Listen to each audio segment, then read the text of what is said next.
Step into the game. We the Curry brothers, night and day network.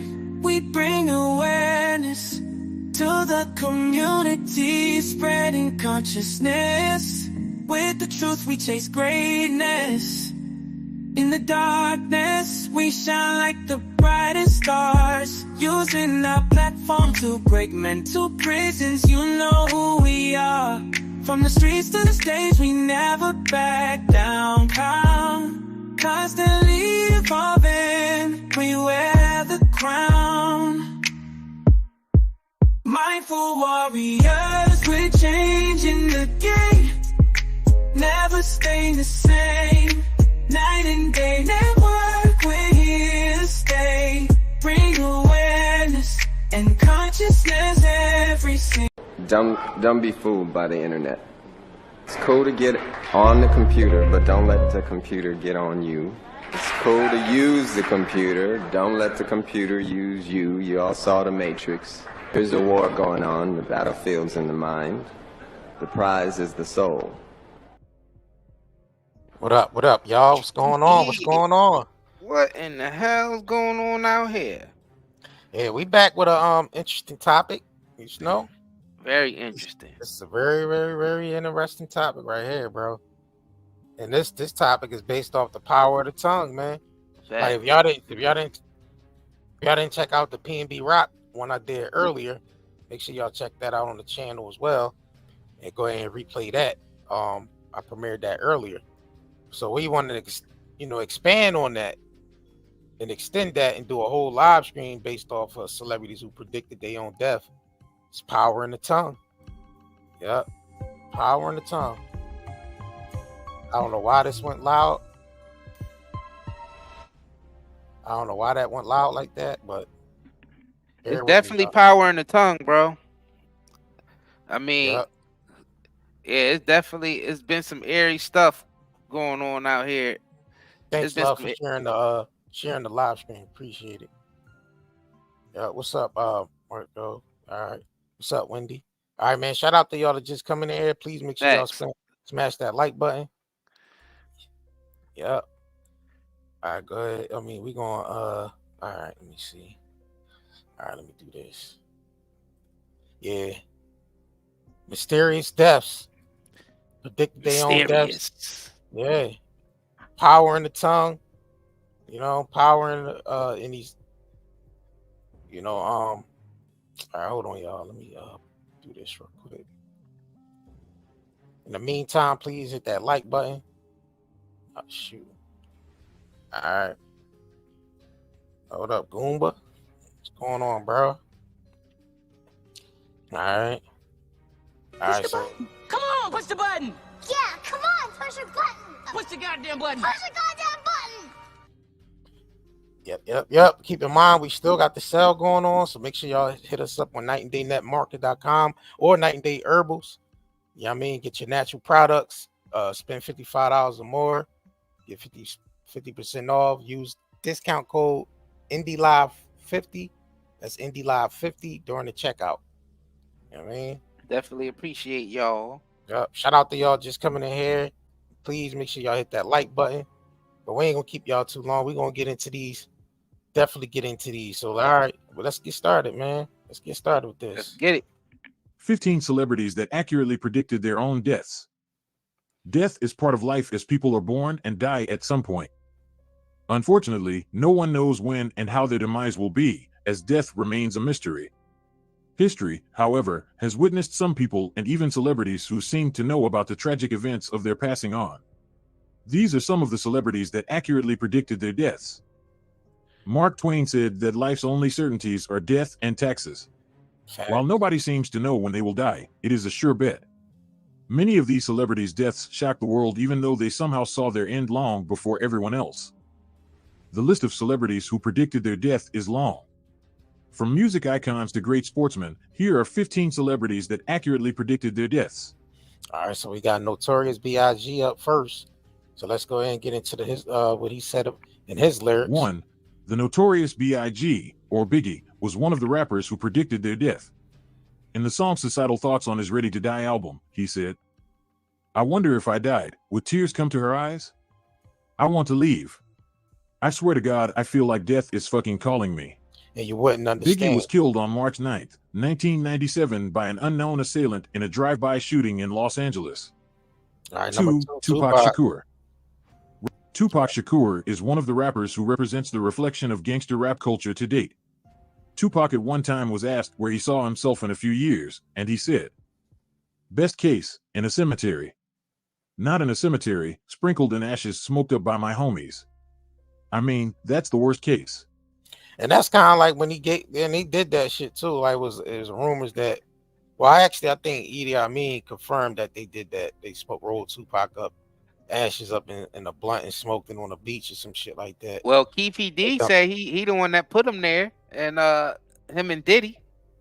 Yeah, that's true. That's what Keith. It ain't true. We don't know if it's true, but that's what he said. Yeah.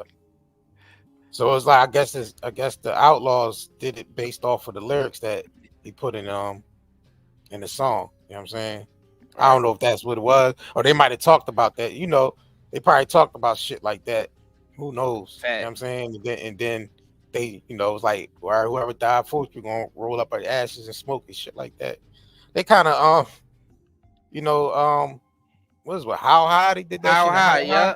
Yeah, they did that in How High. Facts. Redman and Method Man. Yep. What was they smoking? Benjamin Franklin and all that. Yeah, so they can get smart. They started shit. digging up there. Yeah. that shit was classic. Yep. All right. And the lyrics from his song Inga's Done Changed, which he co-wrote with rapper Richie Rich, he predicts his death. Been shot and murdered, can tell you how it happened word for word. But best believe Inga's gone get what they deserve. Tupac was killed in a drive-by shooting on September 7th, 1996 in Las Vegas, Nevada. 3. Dolla. Rapper Dolla. Rap artist Dolla arrives at the 21st. Had he not been murdered, Dolla could have been one of his generation's best and most talented rappers. Unfortunately, the rapper was killed by a gunshot at only 21. He wrote in the lyrics of his then unreleased song Georgia Nights, which was in his debut album, A Dollar and a Dream. Waking up in cold sweats having dreams of going out with a bang. My papa died by the gun, I'll die by the gun. And if I ever have a son, he'll probably die by the same. Damn. He's like generational curse type of ordeal. Damn. He said I'd probably go out with a bang, die by the gun. My pop died by the gun. You know what's crazy? My son probably died by the gun. Wow. That's wild. You know what's crazy though? I mean, going back to Big's first album was called Ready to Die. Ready to Die, yeah. Like, yeah. All right. It's more obvious than that. Like the whole album. The whole album. Ready to Die. Fact. Mm-hmm. Yep. And Diddy did an album. Hold on. And Diddy did an album called No Way Out. No Way Out. Yeah, he did. And now he's running into some shit where basically, nigga, No Way Out. And that's a classic album too. Yeah, that right. That's one of the Jones I used to have playing all the time. Anyway, facts. First came out. That shit was the. Cause niggas be bringing their own demise with their own lyrics. Yep. Dang. All right, so let's get into number 4 is Aaliyah. 4. Aaliyah. I don't know why they transfer the pictures over to Aaliyah performs during. Aaliyah Houghton, popularly known as Aaliyah, was a famous Randy. Aaliyah Houghton.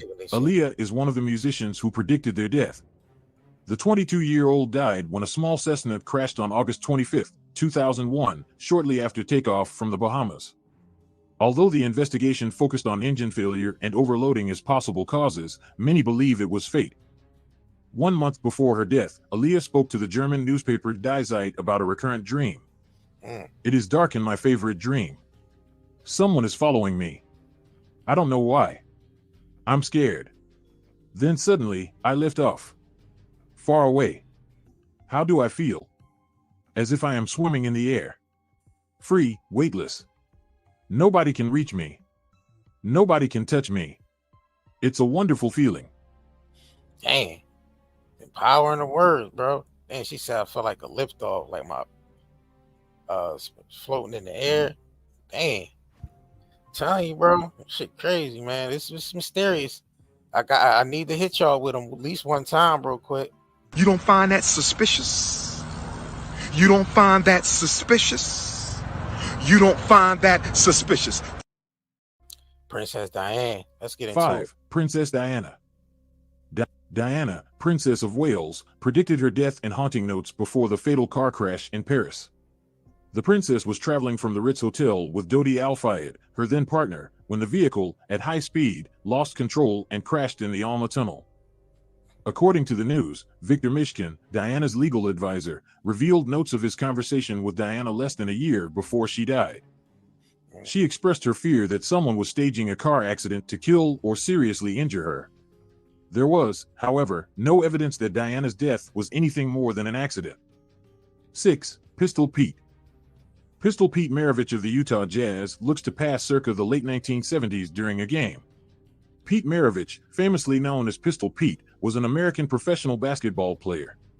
On his potential retirement, the NBA star told his hometown newspaper in 1974, "I don't want to play 10 years in the NBA," and died of a heart attack at age 40. But, unfortunately, that is precisely what happened. He played professionally for 3 NBA teams for 10 years before dying in 1980 of a heart attack at 40. Dang. Oh, that's crazy. 7. Mark Bolan. Mark Bolan was a guitarist, singer, and songwriter from England. He started the glam rock movement in the early 1970s with his band T-Rex. The prediction of his death is in his lyrics. From the song Solid Gold Easy Action. Life is the same, and it always will be easy as picking foxes from a tree. Bolan died after his girlfriend crashed her car into a tree. The car's license plate, Fox 661L, had to be picked out of the tree after the crash. Another prediction is an eerie line from his last single, Celebrate Summer, where he sang. Frank Pastore refers to the Bible during his afternoon radio show on 12/14/05 on CLAF. Photo. Frank Pastore was an American Major League Baseball player and radio host on the Frank Pastore Show on KKLA-FM in Los Angeles. In 2012, Pastore was discussing life after death on his radio show when he complained about careless drivers. He ranted, "You guys know I ride a motorcycle, right? So, at any moment, especially with the idiot people who cross the diamond lane into my lane. Not that I'm angry about it, at any minute, I could be spread all over the 210. Dang. He left the station after that, and one of those drivers did just that on 210 freeway in Duarte, California. Dang, he predicted this shit like right away. Like, dang. As soon as he said it on the radio, he leaves, and that shit actually happened. That's really eerie. That's that real one was crazy. eerie.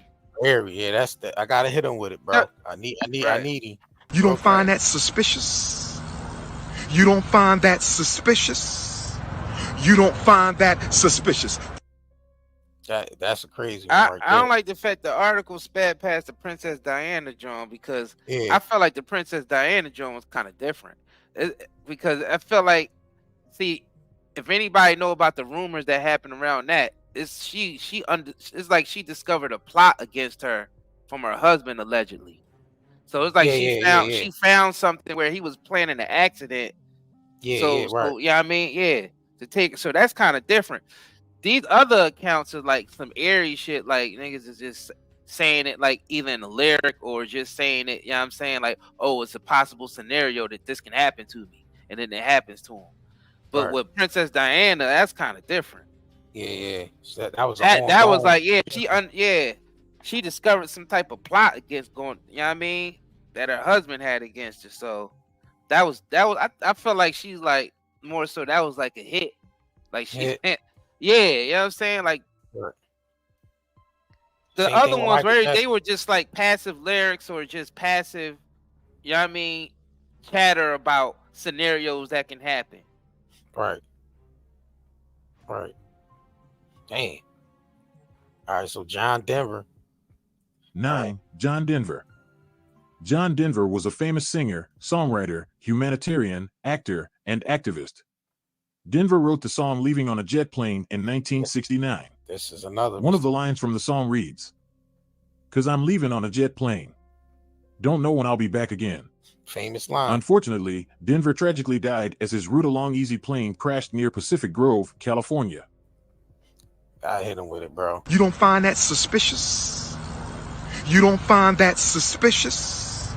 You don't find that suspicious. And the Ultimate Warrior. 10. The Ultimate Warrior. But this one, Photo. James Bryan Hellwig, popularly known as the Ultimate Warrior, was among the most formidable and feared wrestlers. Unfortunately, Warrior collapsed and died of a heart attack a day after he delivered an eerie speech on Monday Night Raw, saying, "No WWE talent becomes a legend on their own. Every man's heart one day beats its final beat. His lungs breathe their final breath.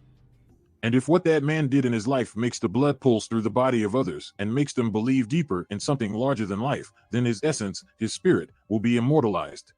Dang. That's the Ultimate Warrior last words, last speech before he died of a heart attack. Dang. That's wild. All right, this is proof. This one was kind of crazy too. 11. Right. Deshaun Dupree Holton.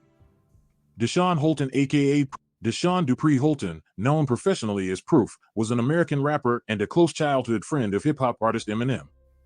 In the D12 song, 40 Ounces, Proof sang, "I'm in the club to beef, you gotta murder me there." The rapper was shot in the CCC nightclub 4 times after a confrontation with one of the bouncers. I gotta hit them with this. You don't find that suspicious. You don't find that suspicious. You don't find that suspicious. And that could be, pertaining to a certain situation. Like we don't know what niggas be into behind the scenes neither. Facts. So I mean, niggas be in all types of beef with people. Jealous niggas be jealous of success. Like it be all that shit. All those spectrums that play a part in it. And for the fact he said, "I'm gonna die in the club." I'm gonna beef in the club. Right. Like. Didn't M have a problem with a bouncer before? And they said something about somebody got pistol whipped or something like that. I don't know. I don't recollect. I might have to pull. Might have to look that one It's up. like all types. Yeah. So, that could have been a situation to where they was beefing with somebody specifically, and he put that in the lyric. So I guess it's good to know the context behind. Some of these things, some of these lyrics or some of the things that they be saying. You know what I'm saying? Because some people could be feeling like they know they got bread on their head. Because it be rappers out here with bread on their head. Yeah, from other Yeah. situations. Remember they said they caught Tekashi putting bread on people's head. Nah, he was. That's what he wanted. Exactly. Yeah. So niggas be doing so. I mean, it's easy. You got bread on your head, and you a rapper. They rap about anything anyway, anything and everything anyway. So I mean, that sort of fits. But then you got the ones who had like premonitions and shit. You know what I'm saying? Like seeing it in a dream or something like that, and they talked about it, and then it actually happened. So yeah, that's like it's different. I guess it's different. Scenarios behind these. Yeah. Right. There's no. Right. There's. I guess you just gotta know the context and the history behind them. Pretty much. All right, we're gonna go to 12. Lisa Left Eye Lopes. 12. Lisa Left Eye Lopes. Rapper and singer Lisa Lopes, popularly known as Left Eye, was a member of the girl group TLC. Unfortunately, Lisa was one of the singers that predicted their death. While in Honduras filming a documentary, a boy was hit by a car she was traveling in. The similarity in the last names was essential to Lopes because she believed that the spirit that is haunting her killed the child by mistake. A few weeks later, on April 25, 2002, Lopes died tragic car accident, the same car that killed the boy. Dang. Out of the 8 occupants, she was the only one who died in the wreck. That's crazy, bro. Bro, that was suspicious to me. Yeah, let me hit him with it real quick. I need to.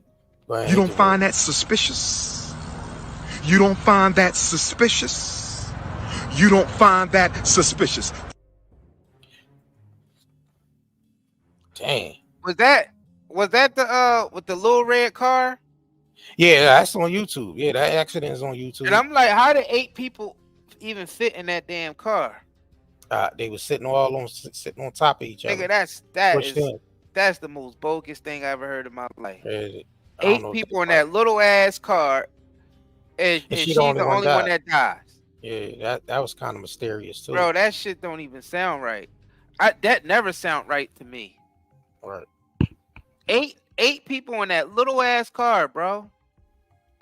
And she the only one. Only one. Yeah, that They ain't. drove that shit about right. Yeah. Yeah. Right. Yeah. All right, so this is Jeff Buckley. 13. Jeff Buckley. Jeffrey Scott Buckley, raised as Scott Moorhead, was an American rock singer, songwriter, and guitarist. Jeff was determined to make a name for himself in the music industry, but fate had other plans for him. Dream Brother was the last single he recorded for his only released album, Grace. He wrote the following lyrics, which would be a picture of his untimely death. Asleep in the sand with the ocean washing over. Ah, do you meet the one I love and smell the one who loves you? Dream brother, dream, dream. Dream asleep in the sand with the ocean washing over. Jeff drowned and died in the Wolf River Harbor in Memphis, Tennessee, 3 years later. 14. John Lennon. He was a Beatles member. John Winston Ono Lennon, famously known as Born John Lennon, was a singer, songwriter, musician, and peace activist. He was a Beatles member and one of the celebrities that predicted their death correctly. Lennon documented his death in his song Borrowed Time. The lyrics, living on a borrowed time, without a thought for tomorrow, were written while on a break from music. When the Beatles manager got shot, Lennon said, "I'm next, I know it." When the Beatles were forced to break up due to stress, he stated, Lennon was shot 5 times by Mark David Chapman at age 40 on December 8, 1980. Dang. Wow. All right, this is Mikey Welsh. 15. Mikey Welsh. Mikey Welsh of Weezer. Michael Edward Welsh, popularly known as Mikey Welsh, was an American artist and a bass guitarist for the Weezer. On September 26, 2011, Mikey tweeted, "Dreamt I died in Chicago next weekend. Need to write my will today." He died of a heart attack in a Chicago hotel 12 days later. Dang. Death is tragic, and it comes when people least expect it. It is, however, not the case for some people. Some people foresaw the demise long before it happened. The above celebrities correctly predicted their eerie end, which is sad and shocking. All right. That concludes this article. Yeah, that's 15 celebrities who predicted their own death. Damn, a lot of them Jones was more like premonitions too. Due to Yeah, the it was some lyric, premonition Jones. probably a lot more of those. Like I said, power in the tongue. Right. Power in the tongue, yo. You know? And then some just the lifestyle that they was lived, like the environment. Yep. A mixture of all that. Dang. Sheesh. I mean, because with a lot of the rapper stuff, you know what I mean, they was in that environment anyway. Yeah, let me pull that one up to rap. I mean, to be honest with you, shoot, rappers, they saying that's one of the most dangerous professions right there. Like when it comes to when it comes to like, you know, celebrity professions as being a rapper, you in the most danger. Yeah, because you got to go to these different cities to perform. Right. Facts. The elements there might not, you know, want you there. Might not want you there. And the most dangerous cities be their own. Yeah. Most of them die in their own city. Yeah. The most dangerous cities be their own cities. Yeah, most of them die in their own city, bro. Right. Yeah, most that's of them that's because their city, you know, they're from that city, so you know people know them personally. They hate. Yeah. They don't like to see their success. Right. I think a lot of these ones we already did. Okay. All right. Yeah, can y'all think of any more? Make sure y'all drop some in the chat or drop some in the comments. Yeah, definitely. Any of them we missed. I feel like we missed. I feel like we missed some. All right, shout out to Sharon Slayer. Say y'all should do Where Are They Now series of famous people who dropped out of the site. Yeah, that's a good idea. We definitely gonna keep that in mind. Yeah, we definitely gonna keep that in mind. Yeah, that might be one we could definitely. What's his name? Tenacion. Yeah, Tenacion. Yep. Dang, I guess I could yeah, let me see if I can pull that up. Dang. He said something to that effect. I remember he saying that on live stream. Yeah. I think he said that on one of his live streams too.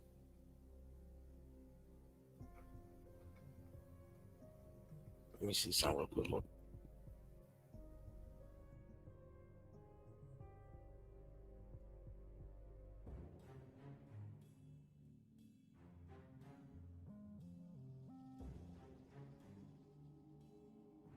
Yeah, I found it. I'm about to pull this up now.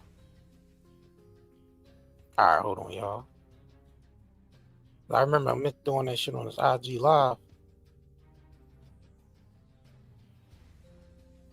All right, here we go. Let me share this.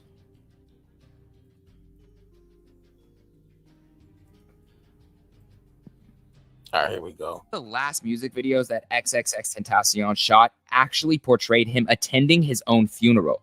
And X spoke about death multiple times on his Instagram lives. Worst thing comes to worst, I fucking die a tragic death or some shit, and I'm not able to see out my dreams. I at least want to know that the kids perceived my message and were able to make something of themselves and able to take my message and use it and turn it into something positive and to at least have a good life. One of the last music videos that XXX. And there you had it. That's crazy. I mean, they know the environment that they in. Yeah. That's why I said with the rappers it's a little different. What's the name said it? Trippie Redd basically said everybody he came in the game with is dead now. Right. And this is one of the young brothers he came in the game with is XXXTentacion. That Uzi had the song "All My Friends Is Dead." Yeah. Push to the edge. Facts. Facts. Yeah, he was XXXTentacion definitely was one of the ones that was real attunative to what was going on, because the way he spoken is the way his songs was, you could tell that he was tapped in. He was tapped in, like all the way tapped in at that. Right. Oh, did he? And people who's usually tapped in like that could predict their deaths and shit like that. Yeah. You know what I'm saying? That's why a lot of the music artists and everything, you know, they tapped in to even be able to have the talent that they have anyway. The ones who do have talent. Yeah. And not just, you know, man-made. You know, it's some man-made celebrities out there too. Without all that equipment and all that props and shit, they wouldn't even be where they at. We know who they are. We know who the ones that was cookie cutter. I like to call them a cookie AI cutter. generated. Right, AI generated. Yup. AI generated niggas, man. Facts. We know who they are. You know what I'm saying? We know exactly who they are. We know the ones who got the real talent, and they the ones that's able to basically do shit like this because they tapped in. Because you gotta be tapped into your soul energy to have a certain level of talent. Yeah, you do. That's the only way you'll be able to have talent. You gotta tap into your own soul energy. So if you tapping into that, huh? Yeah, not just be a copy and paste. Right. Which I call cookie cutter. These cookie cutter ass niggas. Because you know the industry, you know, they got the cookie cutter type of design that they want to see for every artist, and if you don't fit that shape, you ain't gonna make it. So it's like some, you know, artists, real artists, they don't really fit into no cookie cutter shit because they doing it from the soul. So the cookie cutter shit don't apply to them, but they still can't stop them, but they just can't be controlled. You see, the ones who got the most talent can't really be controlled. Nah. Look at the Tupacs, the Kanyes, and you know what I mean? Even Whitney Houston, like niggas couldn't be controlled. Energy was too big. Prince, right? Jackson. They try to encapsulate the energy, but they eventually was able to break free. Right. I mean, spiritually first. Like you have to break free within yourself first, Right. and then comes along the physical freedom. And that's just death. You know what I'm saying? People always look at death like it's a bad thing, but death is actually freedom, because it frees the soul from being encapsulated into these bodies and being, you know, being on earth. You get to, you know, move on and transition into something else, something bigger, something greater, depending on your mind and your heart. If your mind and heart ain't in line, then you do the, if you don't know yourself and you don't know, you know, you can't have like visual using your imagination. That's the key. If you ain't using your imagination, then you pretty much gonna be stuck. Your imagination is the only thing that can free you, because your imagination goes anywhere your physical body can't go. That's true. So your soul goes there in your mind. Your soul goes there because your mind puts you there. So if you ain't dreaming, because I hear some people say they don't have dreams. Bro, you don't have dreams because you're something blocking your shit. You don't have no dreams because something blocking. Something you doing is blocking it. Bro, that's wild when a person say they ain't got no dreams. Yeah, they say they don't have dreams. Yep. Yeah, something blocking it. Yeah, that means they ain't reach up. I don't know. Not have dreams is crazy, bro. Right. That means they completely blocked from their spiritual self. Yeah. But people don't realize that dreams are spiritual yet. You're slow to just consciousness, period. Yeah. That's the only way we can get our messages is through the subconscious. That you know, and that's where we get our messages from, through the subconscious mind. That's where our dreams happen in the subconscious. So if you can't tap into your if you can't tap into your subconscious, then most likely you're not going to be able to you know, make any progress. I'm not talking about physical progress, y'all. I ain't talking about that. I'm talking about spiritual progress. You know what I'm saying? You have to tap in. And a lot of that is sitting with yourself and knowing yourself, blocking all that outside chatter and actually going and sitting with yourself for a while. I'm trying to think what would make people not have no dreams at all. It would have to be something that they're doing, something that they're taking, something they're consuming. Yeah. And not just something they consuming physically, it's probably something they consuming mentally too. Right. And I don't think it's a mixture of both. And I don't think they dreaming. I just think they can't remember when they wake up. Because there's a lot of dreams I have that I don't remember, and that's usually be the silly ass dreams. There's messages in those too, but the ones that's real vivid, the ones that you can remember that you can't. Yeah, those forget, are premonitions. Those premonitions right there. Right. Yeah. Those things there are where you get your messages at. And it's up to you to decode it. You have to decode your own dream, or you might have people out here that can decode it for you if they know the symbols and the signs and the colors and what it means in the dream. But you can pretty much the dream state, you can research and figure out all this, the signs and the symbols, but you gotta also learn how to discern it and put it together. Because sometimes our dreams are scattered. And it don't make no sense to us. We're like, damn, well, that didn't make no sense to me. But then when you go searching for the symbols and the symbolisms and the colors and maybe an animal or something in the dream, those symbols, you have to actually start connecting them shits together. You know, to figure out what the message is. You know why it don't make sense to you? You know why it don't make sense to people? Because they trying to decipher their dreams with their intellect. And your human intellect and your spirit is not. They're not in line. They're not in alignment, because your human intellect is programmed to learn and interpret things a certain way, according to a school system that we was all brainwashed in. Right. So that's a problem right there. That's why people can't. That's why it's so weird to people, because when you so programmed from how you learn. Because, you know, people learn different.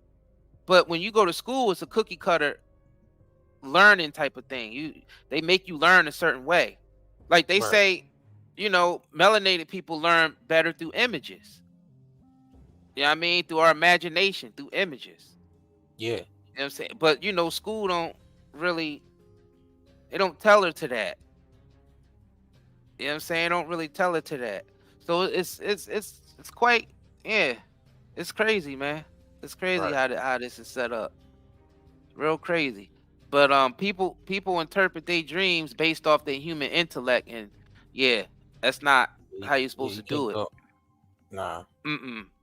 Because it's not going, because the spirit realm or the dream realm is more chaotic, but it's only chaotic to the human mind because the way we assemble the information or interpret the information using the way that we was taught how to learn and how to interpret things.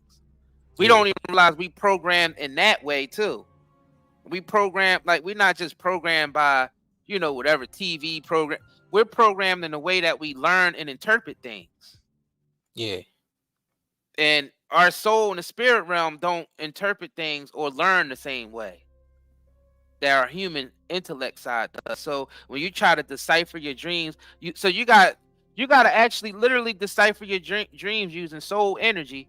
And that's like, it's like a second form of thought that you get into. It's almost like a meditative state.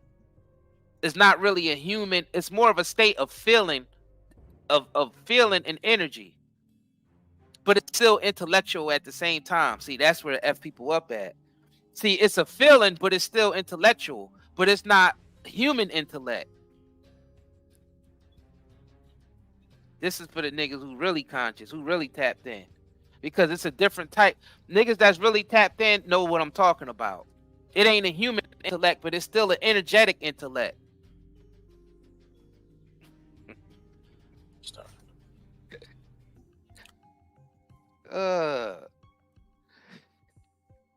And that's the shit right there.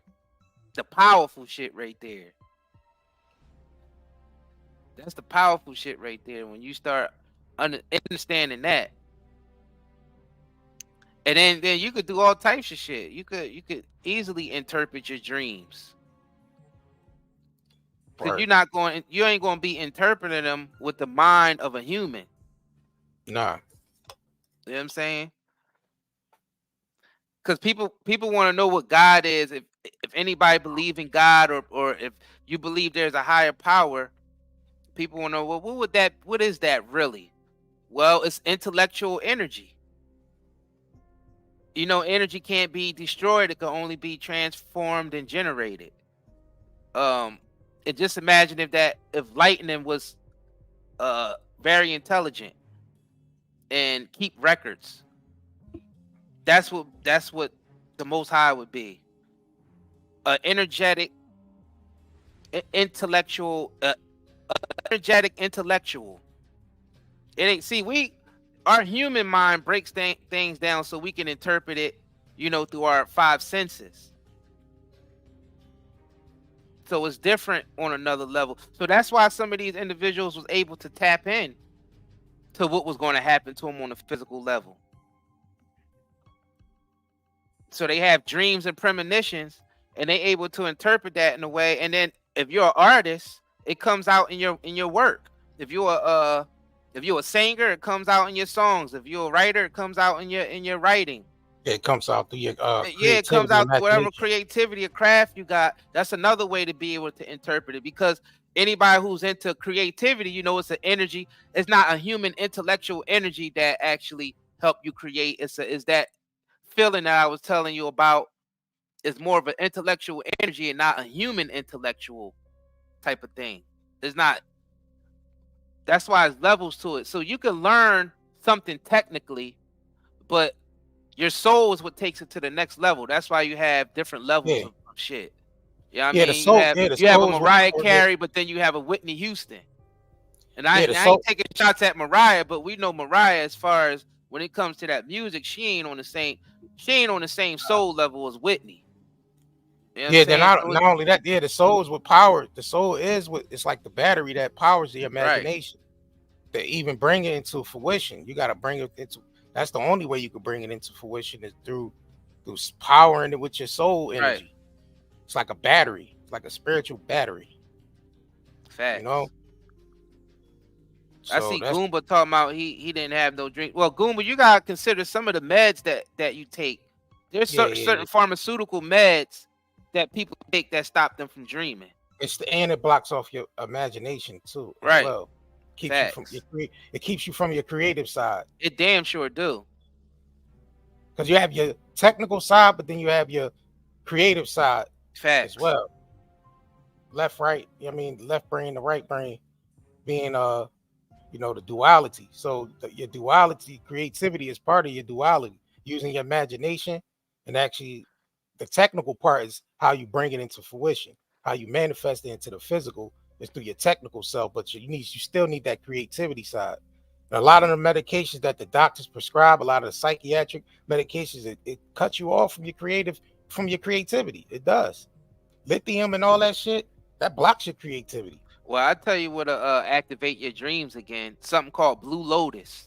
Blue Lotus, that will activate your dreams fast as hell. Yeah, Blue Lotus definitely. Blue Lotus will activate your dreams. Yep. Blue Lotus. I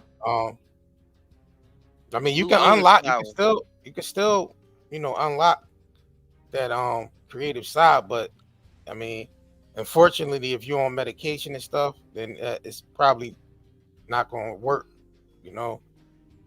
What unlock dreams the best though, even better than Blue Lotus, is fasting.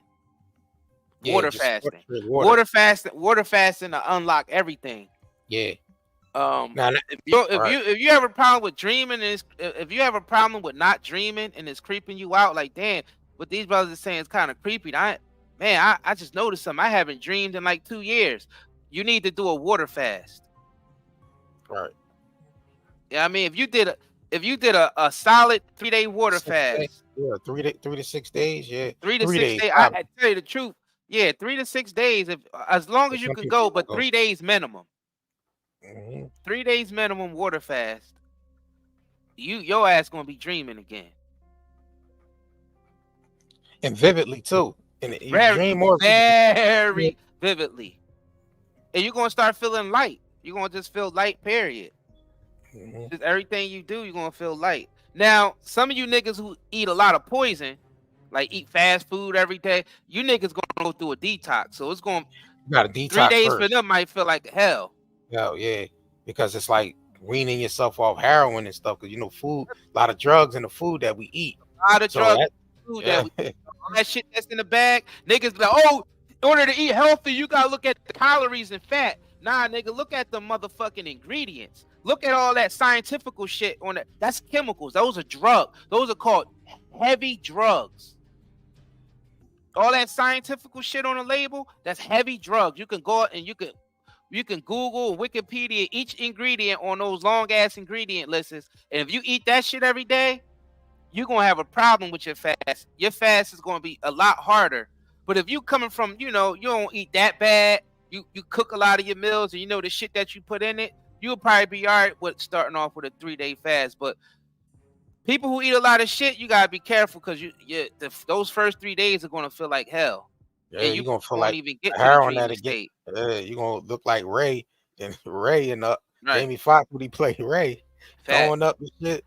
You eat a lot of sugar and candy and a lot of fat, a lot of McDonald's and fucking Popeyes and Chick-fil-A and all that bullshit every day.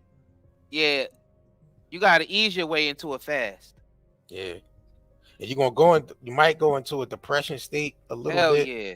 Coming off those chemicals and shit, all them drugs and shit. Yeah, you will go into a depression. You might slip into a depression because a lot of the foods and additives it works on. It basically is like it attacks your hormones first of all. Yep. You know what I mean? So you're gonna feel like damn, I ain't eating this. You're gonna make you feel depressed, like because you're not getting the sugar, you're not getting the chemical, you're not getting the sugar, you're not getting those additives, those powdery substances that they use. You're not getting any of that. That's the drug. Right. The drug is the laboratory powdery substance they use to preserve the food. Put in the food. And that shit can suppress your dreams too if you eat enough of that. If you drink soda all the time and chips and that's all the shit you eat all the time, all day, soda, chips, and little pies and cakes and shit like that. And I mean, when you do eat, it's like some processed stuff. Yeah, you probably gonna have problems with dreaming. You ain't gonna dream because that shit cut your dream off too. All right. It's a Tyon. lot of drugs. It's a lot of drugs in our food, y'all, in our food supply, especially in the United States. Let's pull this. It's a lot of drugs.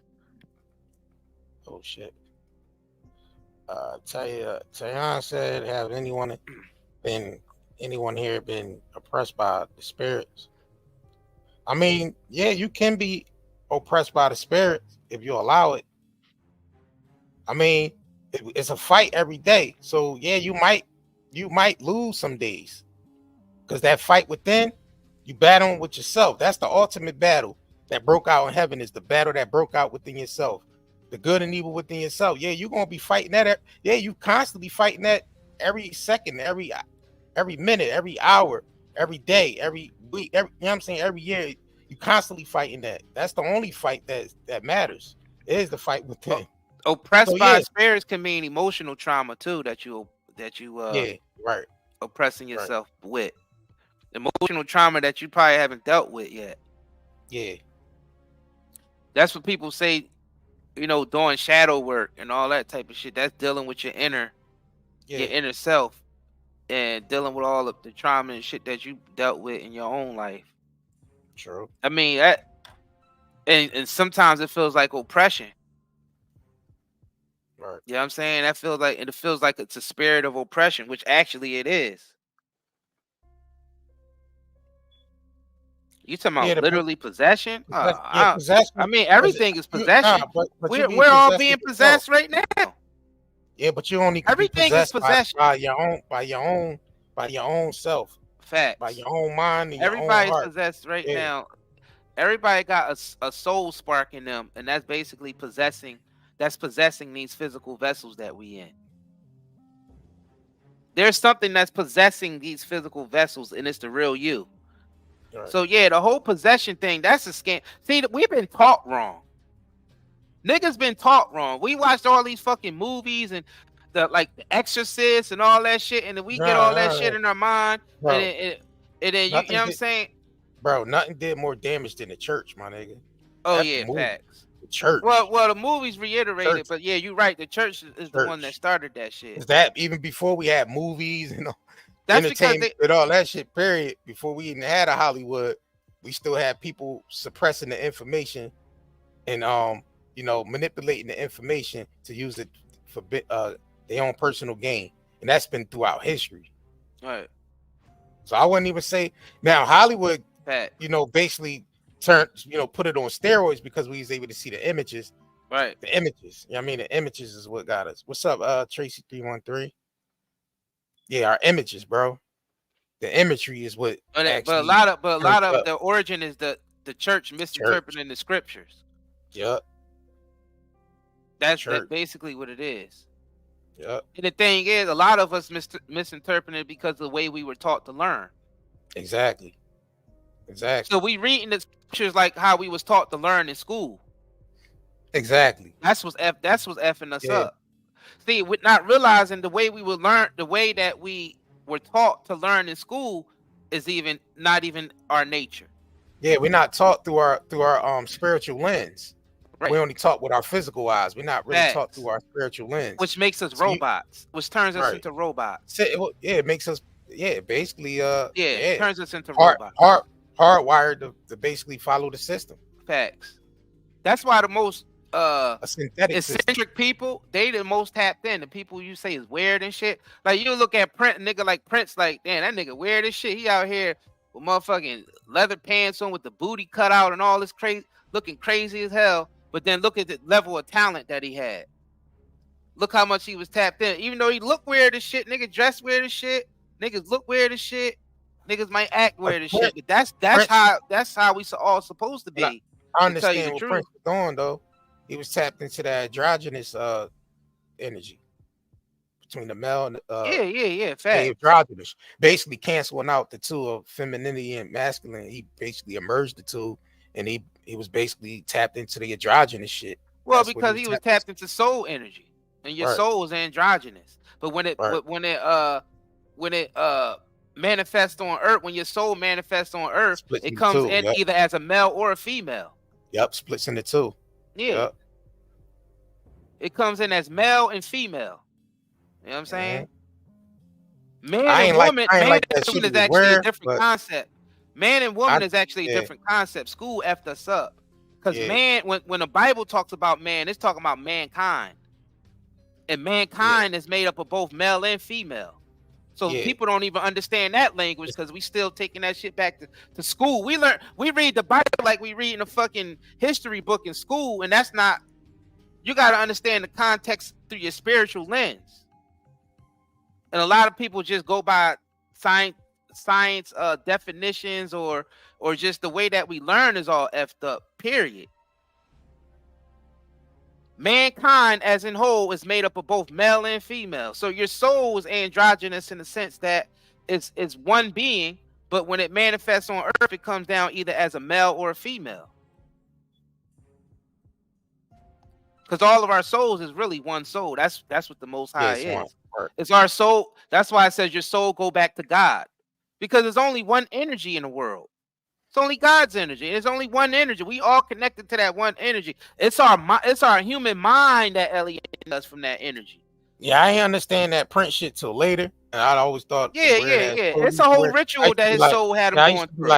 I used to be like, nah, this ain't it with the ass jeans cut out with the shirt with the blouses and all. I didn't understand that shit.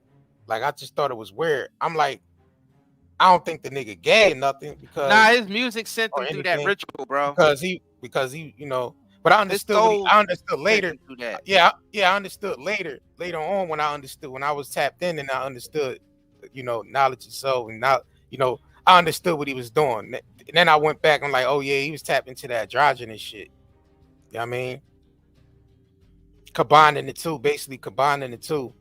And it made his music even more reign even more supreme with the color purple, with him using the color purple, meaning you know, reigning as supreme being, the color, using the colors. You know what I mean? When I basically, you know, could see what he was doing with that. And that was kind of like the extension, like Prince is like the extension of Jimi Hendrix, because Jimi Hendrix also used the color purple as well. And he was tapped into the androgynous too, because he used to wear the same clothes like Prince started wearing the same shit that Jimi Hendrix was wearing too. When he was purple means the crown that he was tapped into the divine, his divine self, that's when you get crowned. Yeah, that's when you tap into your divine. So he was doing a ritual. His soul had him doing a ritual through his craft, his music. Through his craft, and that's what everyone expresses expresses it through the craft. That's the only way you can express it is through the craft, right?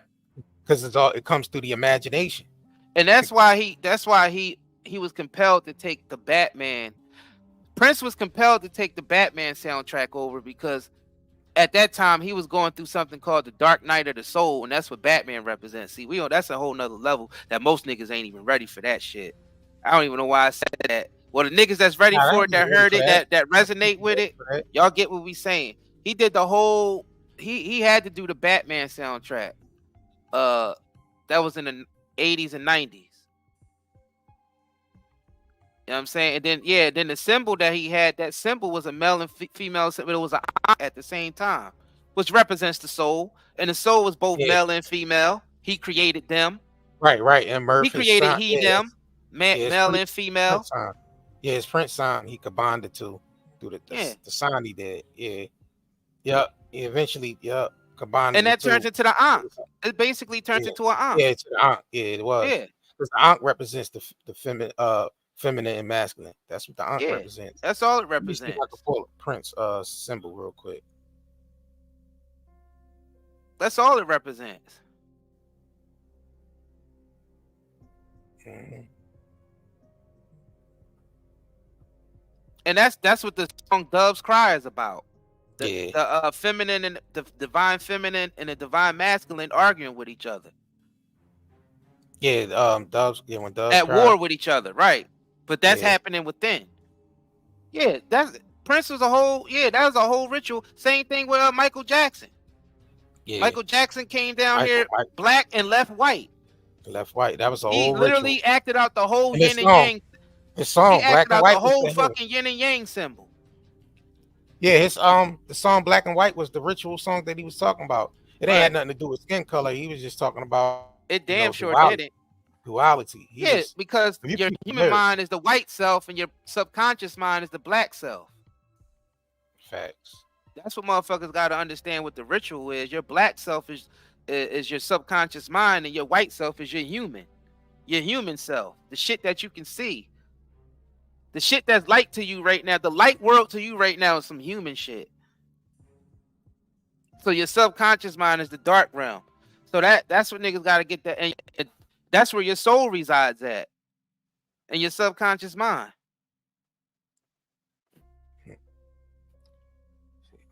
That's how this nigga was able to tap into that music. It actually had him expressing the energy that came with that music, basically letting you know that your soul is not divided into like how you are on Earth. On Earth, you're divided automatically. Earth is the place for division. Good and evil, fat, skinny, hot, cold, duality. But once you get to the spirit realm, there's no more of that. It's only one. There's no, one body, one mind. Facts. Yeah. But in that one body, one mind, there are many members of it. So we'll be the members that make up that one body. So when the scriptures say in my father's house there's many mansions, the house being the father, being the ultimate creator of all of us, and us being those, it's with power in that. It's with power in that one body, all the members. Which is both male and female when it's divided. Yep. And that's what the Baphomet represented. When people see the Baphomet, they look at it, oh, it's spooky, it's evil. But that's just the Baphomet just representing the one, combining the one, the masculine and the feminine. They like, oh, the Baphomet, it's evil, oh, it's devil worshiping. Well, that's just the people that perverted. Yeah, that's the people that programmed and perverted that. Right. And made it that. That's not the original state of the Baphomet. Right. It don't matter the stat. That's just a interpretation of the masculine and feminine will be in a form of a Baphomet or whatever, but that's not the original state. The original state is our asses. We are the original state. The masculine and feminine is us. We are the original state of that. I don't care what anybody try to interpret it as and use artwork and statues and sculptures and all that shit. That's just concepts of what it really represents. So whatever they want to say it represents in their interpretation, hey, let them have it. Let them be at it. But that's not the end all be all. Like, I don't get spooked out by looking at the Baphomet sign, like, oh, that's spooky. Or any sign or any. I don't get spooked out by none of that shit. Why would you? That's because people are programmed to, and it actually, that's what it becomes. It becomes witchcraft when your mind allow it to become that, because then it becomes that to you. Now it strikes up a certain emotion that's damaging to you right now, because it is something that was put in your mind to believe. No, there shouldn't be no symbol, no nothing written, nothing physical should be able to even rattle you up as a spiritual being. People talk like that, but they ain't really about that, because I'm spiritual, I'm with God and all. As soon as they see something, a symbol or something, that's the devil, and then they get all, you know what I'm saying? It's like, damn, the devil's controlling your ass right now. By the sight of it, like, you get shaken up by the sight of it, bro. By the sight of it. That but means I understand that you are controlled by the very energy that you say that you detest and that you against, and that God is defending you from. Is the very energy that's controlling you right now.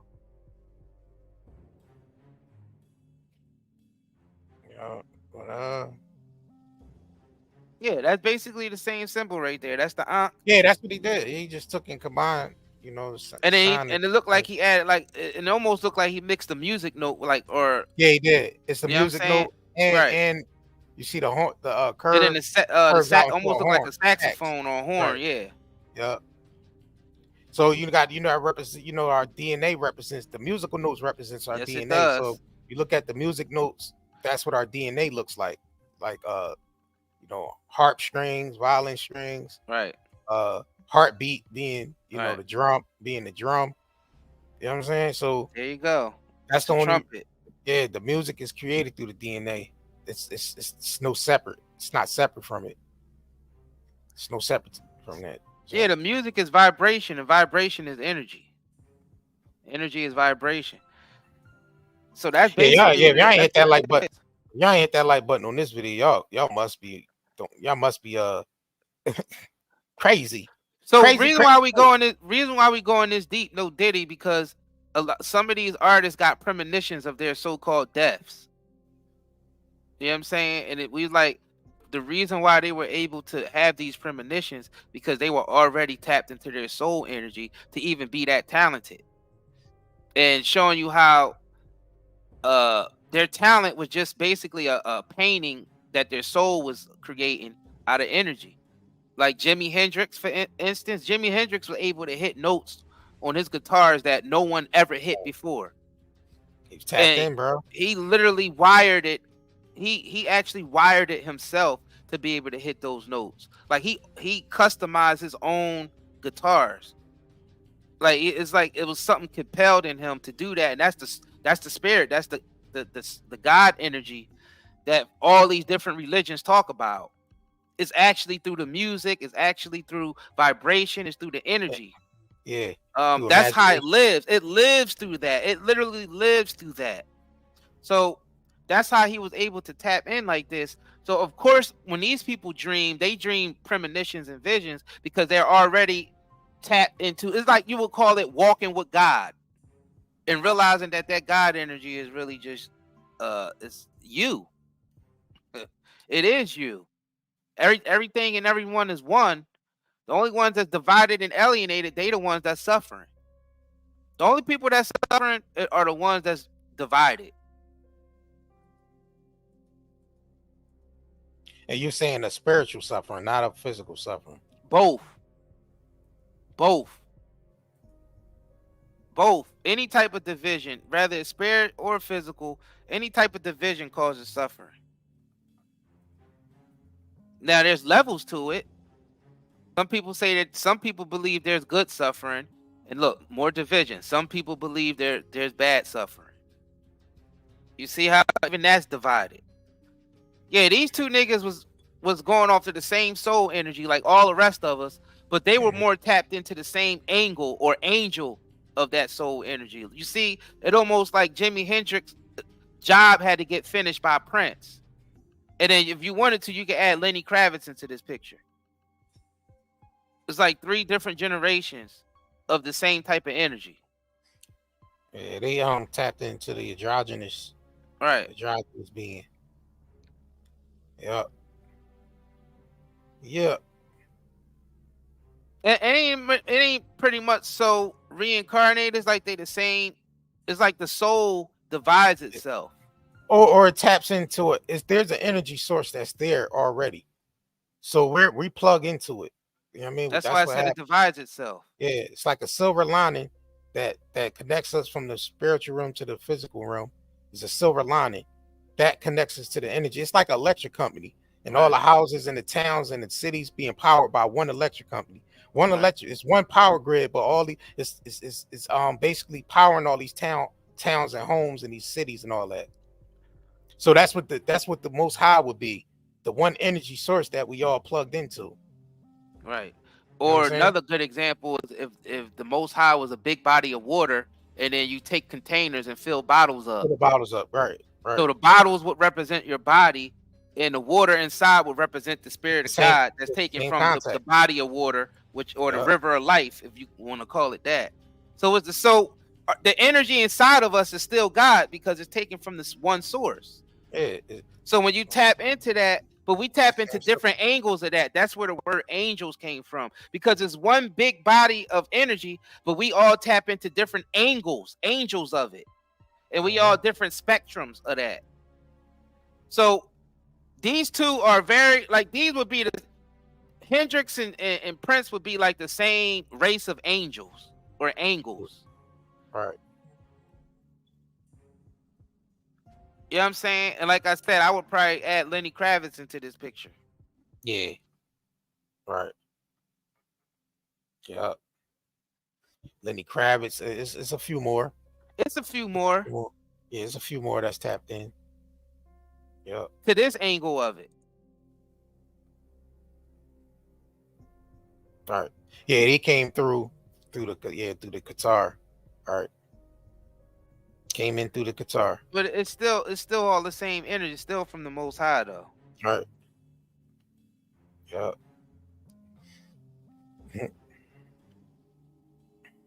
Yeah, let me see. Like I feel like Michael Jackson is still the same energy, but Michael Jackson is from a different angle. Yeah. If you notice, their energies aren't similar, but they're the same. Prince and Michael Jackson, their energy, but you realize Jimi Hendrix and Prince energy is almost identical. Yeah, yeah. You get what I'm saying? Like you It just is, know. It is. You just Yeah, know. It is identical. Yeah, it's identical. You just know. Yep. Because it's different aspects of that one big body of water. Yeah, you could use the water for different. It's still the same content. You know what I mean? It's still the same content. But sometimes different shit get in that bottle of water. Yeah, Like if you collecting it from the oceans, one might have an octopus inside of, or baby fish or something, some shit like that. One just might have shells and sand and water and sea water, but it's all coming from still the same source. Yeah, right. Facts.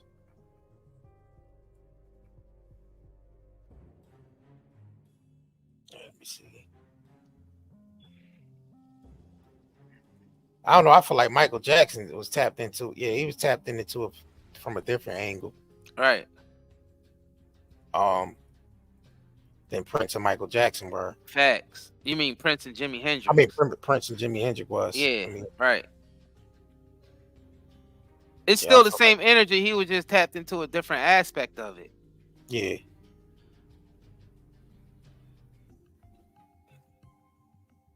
Yeah, that's crazy. Yeah, if y'all ain't hit that like button yet, please make sure y'all smash that like button. This is a fire live stream. We going in on this one. Hell yeah. We gotta go in on this one. Yeah, we definitely went on this one. Because people need I almost feel like Prince was continuing Jimi Hendrix work, bro. He mentioned that like he was his hero, like, you know, like he was like Jimi Hendrix was Prince's hero, bro. Like he really modeled and marveled himself after Prince, bro. Like, I mean, after Jimi Hendrix. And these two brothers, like, one of a kind, though. It's like nobody liked them. You notice that? It's nobody liked them at all. Like you can't even mimic these two. You know who else got their energy? Alicia Keys share their energy also. Yeah, Alicia Keys will be one. There you go. She shared their energy. She shared their energy. Yeah, Alicia Keys will be one. I'm gonna be honest with you. I don't feel like it's too many people that share Michael Jackson's energy too much. No, nah. Yeah, I think he's tapped in all. Yeah, that's what I say. He's different. He was a little different. I mean, they that's how you're supposed to be. Yeah, and that's the only way. That's the real way that the Most High uplift people. Yeah, why do you think music is the most effective thing when it comes to uplifting people?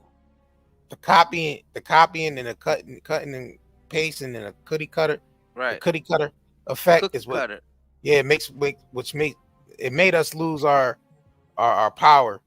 I mean, when things start, like the instrumental music started, being less and less and less, the more we start getting into the digital aspect of the music, it kind of like lowered the frequency of it, because the strings, all the music, all the instruments is actually linked directly to our DNA. So the digital shit's not. That's powered by something else. Something else that's more synthetic. It's still using the sounds, the waves still matter, because any energy counts, period. So whether it's digital, whether it's through instruments, but the instruments had more power. Like, I will give you a prime example, like a song like Fantasized by Earth, Wind, and Fire, right? It took them a whole 30 days straight to even compose that damn song. Right. Just to compose the music for it, not the lyrics yet. It took them a month straight, bro, to compose that damn song. And then when you listen to it and you actually listen to it, you can hear all the different instruments that they used. Like if you pay close attention, if you're a person that can really tap in and hear. Me, I come from an studio engineer background, so my ears are kind of a little different because I train my ears to be that way. But you can pick apart every little instrument, bro. They had to use at least 100 instruments, bro. Facts. At least 100 instruments to produce one song. I'm like, damn. And that's what real artists do. I mean, that's what real artists do. They whatever tools they need to get that piece out. You know what I mean? That's divine. That's divine right there. Right. Like people don't understand that type when you tap into that type of energy, that is the very energy that people, go to church to learn about. No, right. For real. That's literally how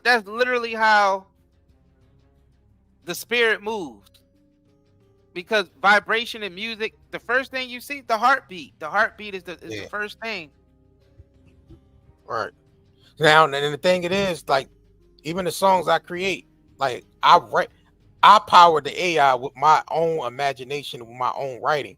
I would never let the AI write shit for me because I'm the one that's going to power that motherfucker up. But then I could actually that's a little trick I'm gonna give away a little bit too. I can take and build upon that and add my own shit to it as well. On top of that, I could build like if I want to add instruments or any type of sounds or anything on top of what that already created, then that's what I would do. Right. You know what I mean? But I would never I would power the motherfucking AI with my own songs, my own imagination. You know what I mean? I wouldn't just like throw it in there and just let that shit create it for me. Nah, that's not what we doing. Because you still got to maintain a level of creativity still. Even through this AI age, you still have to maintain that level of creativity. And that's what I think they are doing with this AI shit. You could lose your creativity by using too much of this AI shit. Can't depend 100% on it. And I think that's the agenda. The agenda is to get the future kids that come along where they dependent 100% on AI. They're not even being creative or nothing. So, and you lose power when you don't have your imagination. That's where you lose your power at. Simple and plain, you lose that. So we can get caught up. No, they can start getting creative with using artificial intelligence.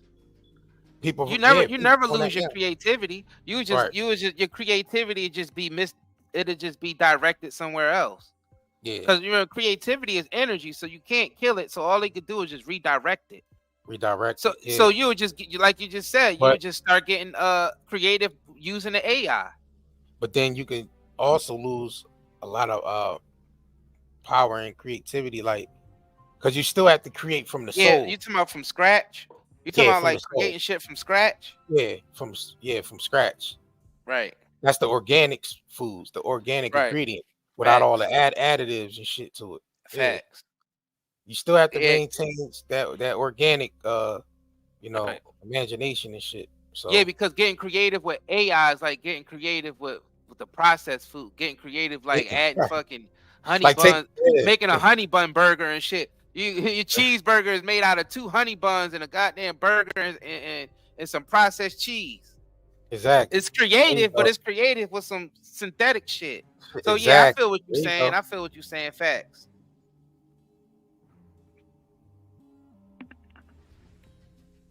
Yeah, bro. You can't lose your imagination at all. That's one thing you cannot lose. You lose that, you lose your power, man. Now you just fit to go along, and that subject yourself to just follow along with shit. You're not being creative. You're not being a critical thinker. Nothing. You just going along with anything that comes along. You go along with anything that comes along.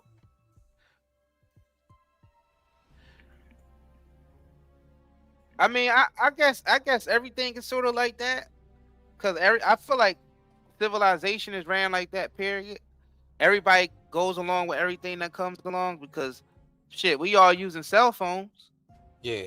But see, then you thinking about it on a technical level that we all subjected to, because we still hardwired to the physical system. So we go along with whatever comes, but that spiritual self is individual. That's the individual self. That's the individuality. It's supposed to be until the church came, until the religion, organized religion came. Right. Then it destroyed. Yeah, so organized religion basically destroyed spirituality. Yeah, like you can't copy and paste spirit. Like, you know what I'm saying? You can't copy and paste that shit. Even with twins, even identical twins have different fingertips. They finger patterns is different still. Even though they fingerprints, they feet prints and they fingerprints is still different. Even though they identical twins, they don't have the same fingerprint. They don't. So that represents the spiritual of selves being individual. There's nobody on the planet with the same fingerprint. Facts.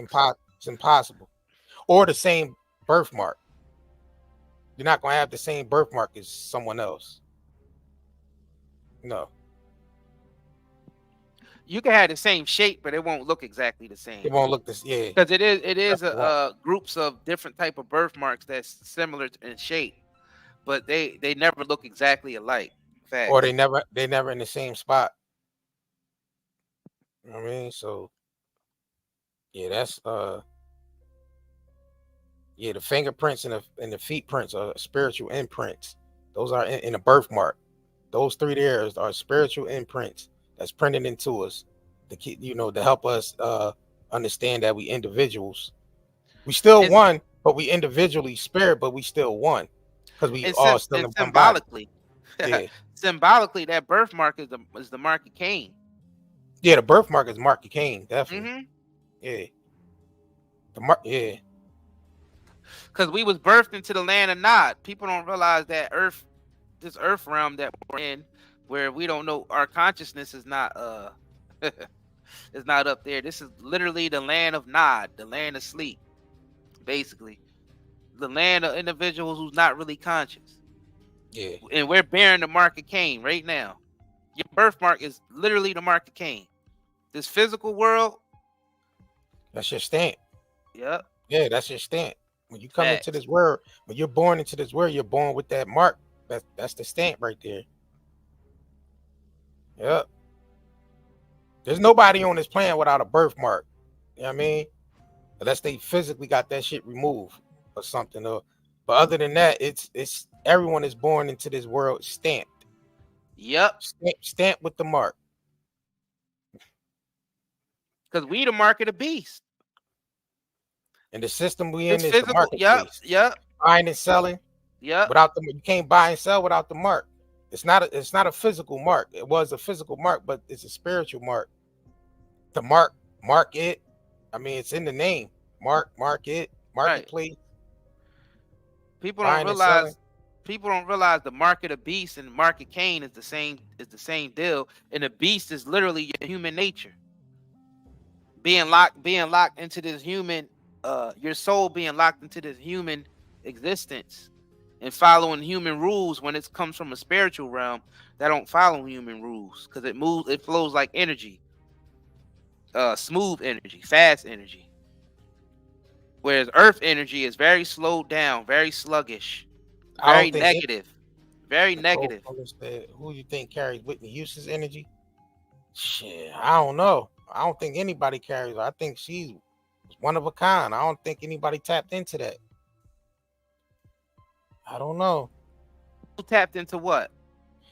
I mean, it might be some people that's tapped in, but I probably have to think. Probably Jennifer Hudson would be the closest. Yeah, Jennifer Hudson might be the closest to her. Yeah. Will be tapped into that type of energy. Yeah. But, yeah, you're right though. Not many people is tapped into that. But but then again, Jennifer Hudson is tapped into the talent part of it. If you think about the characteristics, right? Characteristics. Facts, you know what I'm saying? Yeah, she's not tapped into right. She's tapped into the right.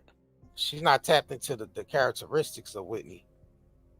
You know what I mean? Like, and Whitney's like Still the fairly same, new. still the same energy though, Yeah. but not fully. Right.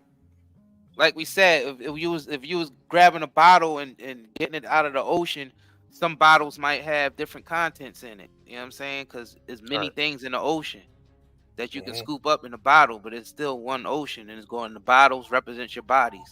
So yeah, so it's still the same ocean, the same contents, but one can have more of something and less of something else.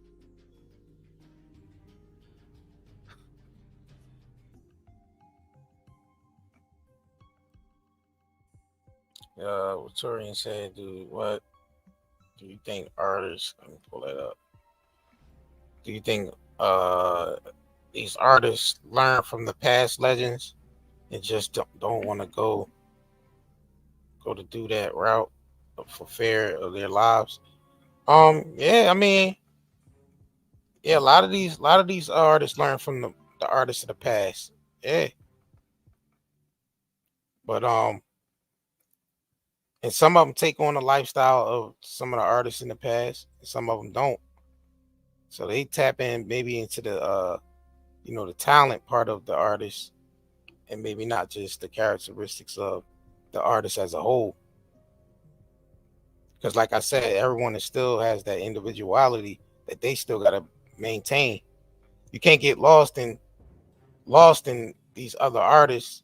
If you're an artist yourself, you can't get lost in these other artists. You still have to have some type of maintain some type of individual creativity.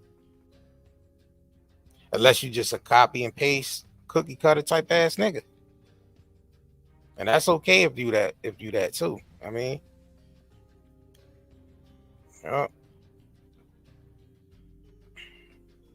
Yep. Remember what Jay-Z saying, I'm like the Sinatra? I tapped into the spirits of Sinatra and shit. Yeah, he said that a while ago. He did that Did It My Way song. Made it, did a version of that, a hip-hop version of that song. Yep. Yeah, he definitely said that. I mean, if you think about it, a lot, even some of the actors say that. Denzel Washington said when he did Glory, he felt like the spirit took over him. You know what I'm saying? They all say the same thing, because it is soul energy that's being used to channel these things. And people say that's evil, but that is really not, because you gotta understand, we all supposed to be one energy anyway. It's the perverse mind that corrupts that. Yeah. That's what's going on. And the thing about it, a lot of these artists do tap in. A lot of these artists do tap in. Like I'm saying, like the Hollywood artists, they tap into these individuals that they got to play. So they might smoke for 6 months. Like the artists, they realize, like, if the person don't smoke, like the person in real life don't smoke, but they have to really tap into a character, they will actually start smoking for 6 months just to get that feeling. Or any other characteristics of the artist, they will tap into that and they will become that shit. And some of them get stuck in character, man. The industry exploits them, though. Yeah, the industry does.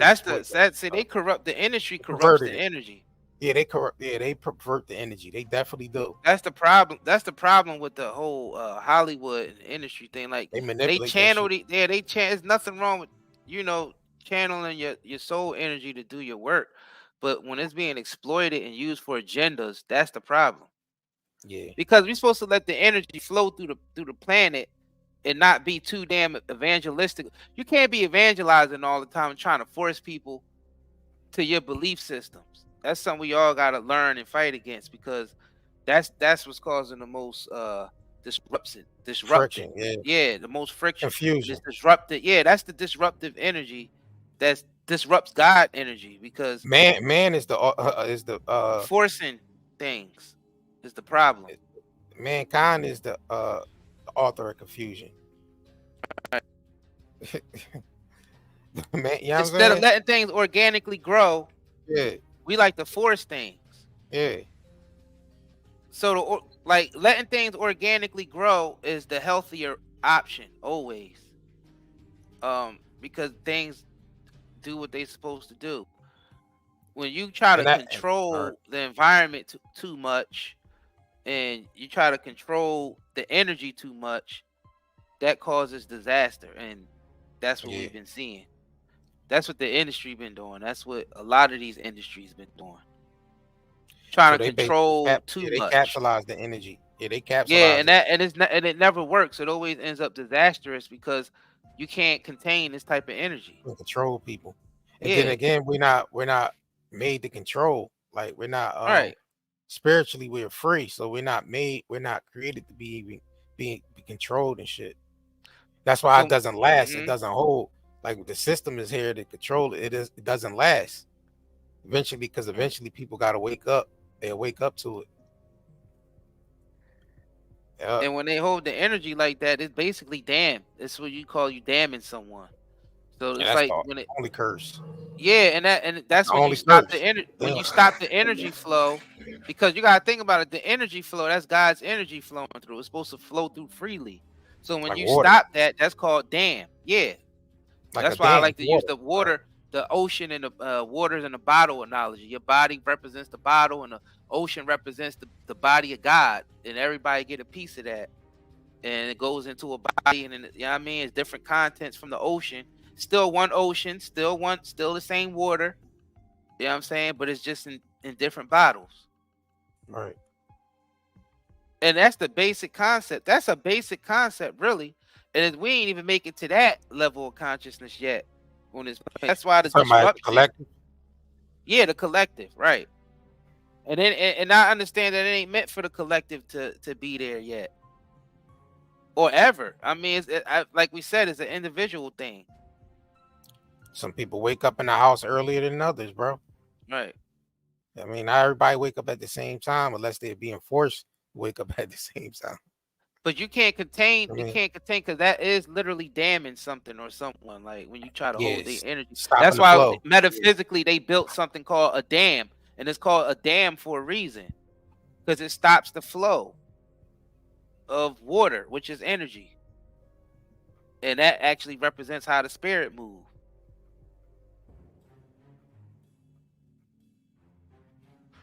Yep. You said Andra Day played Billie Holiday in the movie. Phenomenal. Yeah, I'm gonna have to check that out. I probably already watched it and just don't remember. Sometimes I don't remember what I watched. Was that on Hulu? I don't know if that was on Hulu. No. Because I watched something about Billie Holiday on Hulu. I don't know what the hell it was, but I You don't know. said about Buckley Holiday on Hulu? What, just recently? Yeah, a while ago I watched something earlier. I mean, it was this year, but I watched something on Billie Holiday on there. I don't know. It might have been I don't know. But yeah, that's yeah. A lot of these a lot of them stars tap into those beings that they have to become. And you can get lost in that shit if you ain't strong enough to like some people get stuck in character and shit. I think it's the fact. I think it's people get stuck in character, but I feel like it's also the industry is a big. You know what I mean? That's yeah. But the people only support the industry. Not as of recently. The industry is collapsing right now because people are not supporting it as much because they know how wicked it is. But we come from a world where people supported the industry. Like, you gotta think about it. For the last 3 or 4, for the last 100, probably for the last 300 years, 400 years, 500 years, these industries been running rampant on the planet. Because people don't realize the same industry, the same owners from way back then are the same owners now. People don't realize that. That's the crazy thing about this, of these industries. And the thing is, the people been supporting that all these years, because that's the only way they can stay in power.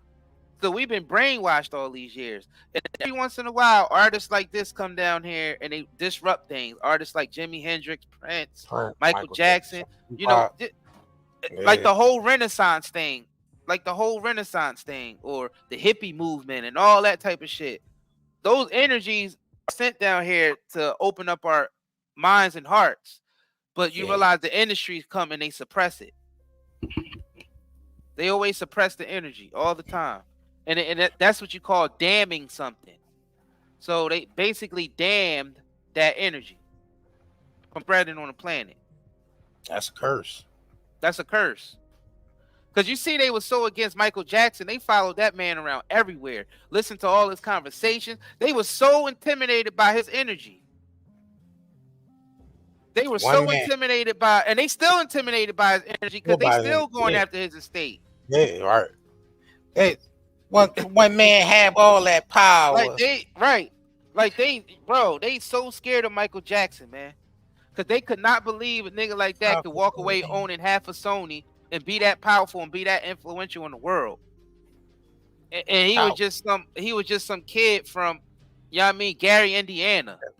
Right. Some black kid from Gary, Indiana. How could he have this much power over? How could he have this much influence over people? A lot of people gravitate toward it so much to the point where by him being in a vicinity, they pass out. They was like, damn, what made this nigga this powerful? So they was basically studying. They were studying his energy all those years. Even though his energy was powerful, they still manipulated and used it, capsulized it, and synthetically until they couldn't no more. But then it was too far gone. Like the same media that they used to build them up, they used it to try to destroy them. But it was too late. People already had, his energy was already too big. It's like Michael Jackson is like one of the famous ones, one on the planet next to damn Jesus. Let's be real here. Let's be real here. I'm not comparing them to a Jesus or nothing, but I'm just saying, as far as popularity, facts, popularity. Yeah, as far as popularity, yeah. Some popularity wise now. Hell yeah. Like 100 years from now, people gonna be still talking about Michael Jackson. That's because we created this whole pop culture thing that really started in Rome. Because we're still living out the Roman Empire. A lot of people don't realize that, but we're currently in the Roman Empire, but the Roman Empire is falling. Empire. So this whole pop culture thing, being a popular one. Yeah, as far as that, I feel like Michael Jackson and Jesus is running neck to neck. Yeah. You know what I'm saying? Yeah. As far as popularity on the planet, facts. Because you can ask a man in Asia or in the middle of nowhere and ask him who Michael Jackson is, and they ain't know who Michael Jackson is. You ask them who Jesus is, and they ain't know who Jesus is.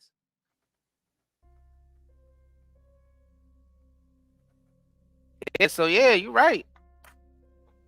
Yeah. And that type of power is what they're afraid of.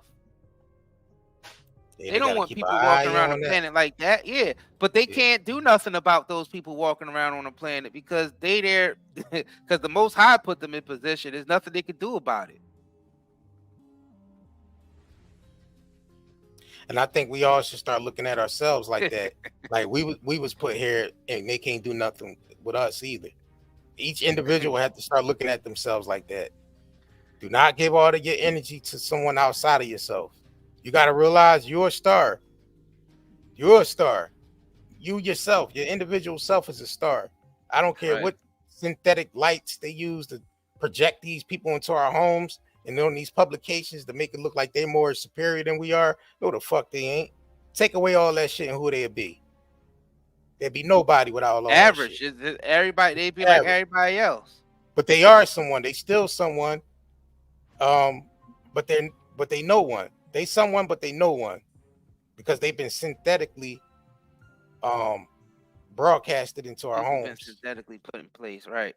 Yeah, synthetically put in place. So, I mean, you can say that by these artists, even though as talented and tapped in as they were synthetically put into place too. yeah, that's what I was saying with the Michael Jackson when you brought up Michael Jackson. But the Most High ended up using that anyway to accelerate things, the consciousness on the planet. Because look how we talking about it right now. Right. That's the ultimate thing. Is that even though it's synthetic for them to broadcast these people in our homes millions at a time, the ultimate of it is that these energies still have the Christ energy in them, and anybody can possess these energies, and everybody do. Right. That's the thing. So these really people aren't really that special. So it's still synthetic. I mean, they're put on the world stage, so you're supposed to just dissect them and analyze and observe them. That's it. Fact. Not to worship them, not to bow down to them, not to fall all over the place over them. Now, those people was put there for a reason to be observed. And that's the only thing we should be doing, observing and dissecting these symbols. Because they are symbols. We are symbols, but them being put on a world stage through synthetic lights, they're symbols. They're nothing but symbols. That's why Prince name.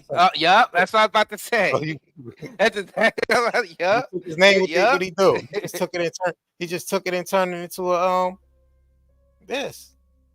I mean, when they took his name, but I was gonna say when they took his name, when he couldn't use Prince no more. What did he just say? I'm just a symbol now. Yeah. Let me see where that. Yeah. He say I'm the symbol. So he understood, bro. That's why he was tapped in early. That's a whole ritual, bro. Yeah, he understood that. So he said, I'm the artist formerly known as. That's it. It's just a symbol. And that's what we're saying. These celebrities are nothing but symbols on a world stage to be put there to observe and dissect, not to worship, bow down. And you can admire them for their craft because that's part of their DNA. So you can admire them for that. But as far as like the fallout all over the place when you see them and act all act all weird, that ain't what you're supposed to do. Yeah, that ain't what you're supposed to do. I mean, you gotta think about it. You know what it is? It's because these people wake up that energy in these people, and these people don't know what it is, so they're so excited that they can't even handle it because they don't realize that person was only there to wake up the energy that's in them too. Like y'all share the same energy, but it's like they just can't, like, when the fans get around these people, they just can't, because you gotta think about it. A lot of these people music bring people through some hard times in life. You know what I mean? You gotta think about it. You know, some people said they wouldn't have got through it, they hard times in life, without a Prince album or a Jimi Hendrix album or somebody album. They couldn't even get, you know what I mean? If it wasn't for that, they wouldn't have been able. But then a lot of people, through those types of tragedies and types of stuff in their life, they do come to some type of spiritual awakening, and they start hearing shit in the songs. And conspiracy theory say, oh, they hear shit in the songs, that means they just crazy or something like that. You ain't really hearing it. But nah, this is all soul energy. You gotta think about it. If the soul energy is what's creating all the music and everything, then that's God's energy that's doing it. So if that's God's energy and they doing it, so that means that's like the scriptures in real time. Whether it's artists, whether it's acting, whatever it is, whatever type, and everybody have the ability to tap into that. Nobody's special in that means. It's just some people are here to wake that up in other people. That's what you call being an inspiration. So you're not supposed to be really evangelizing, more so being an inspiration. Inspiration. Right. Inspiration. Inspiring instead of evangelizing.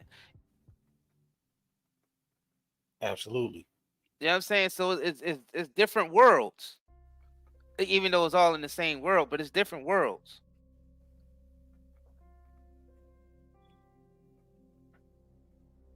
And I guess inspiration, that means you're instead of just talking about it, you're being it. You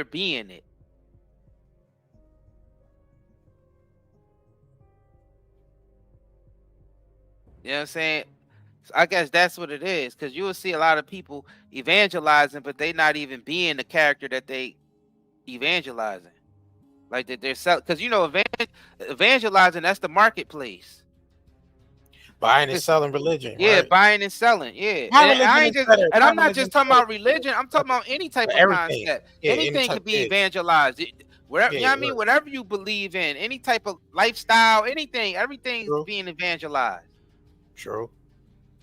And that's what basically Hollywood try to shame the church for doing that, but Hollywood do the same thing. Through those movies, all that agenda shit that they be writing into those scripts that don't need to be there, nigga, that's evangelizing. It's the same shit that the church do. Both sides do the same shit. Both sides do the same thing. Yeah, it's the same deal. They both point fingers at each other, and they both do the same thing. I don't care if Satan worshipers and pastors and priests all do the same things. All of them. That's what I'm saying. Everybody do the same shit. Facts. Just in different form, right? Just a different form, right? So people who's observant and conscious, who came down on this planet to disrupt all that bullshit as we supposed to do, we looking at it like it's complete buffoonery. Facts. So that's what it is. The shit is buffoonery at this point. Like y'all doing the same shit. Nobody's better than the other.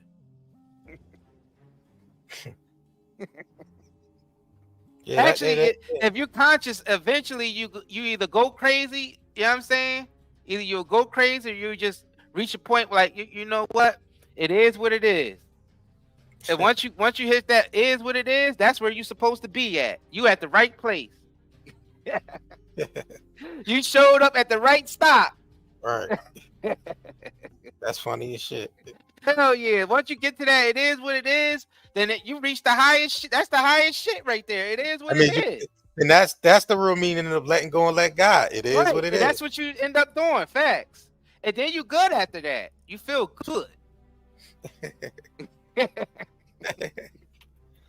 The soul feel good. You feel good.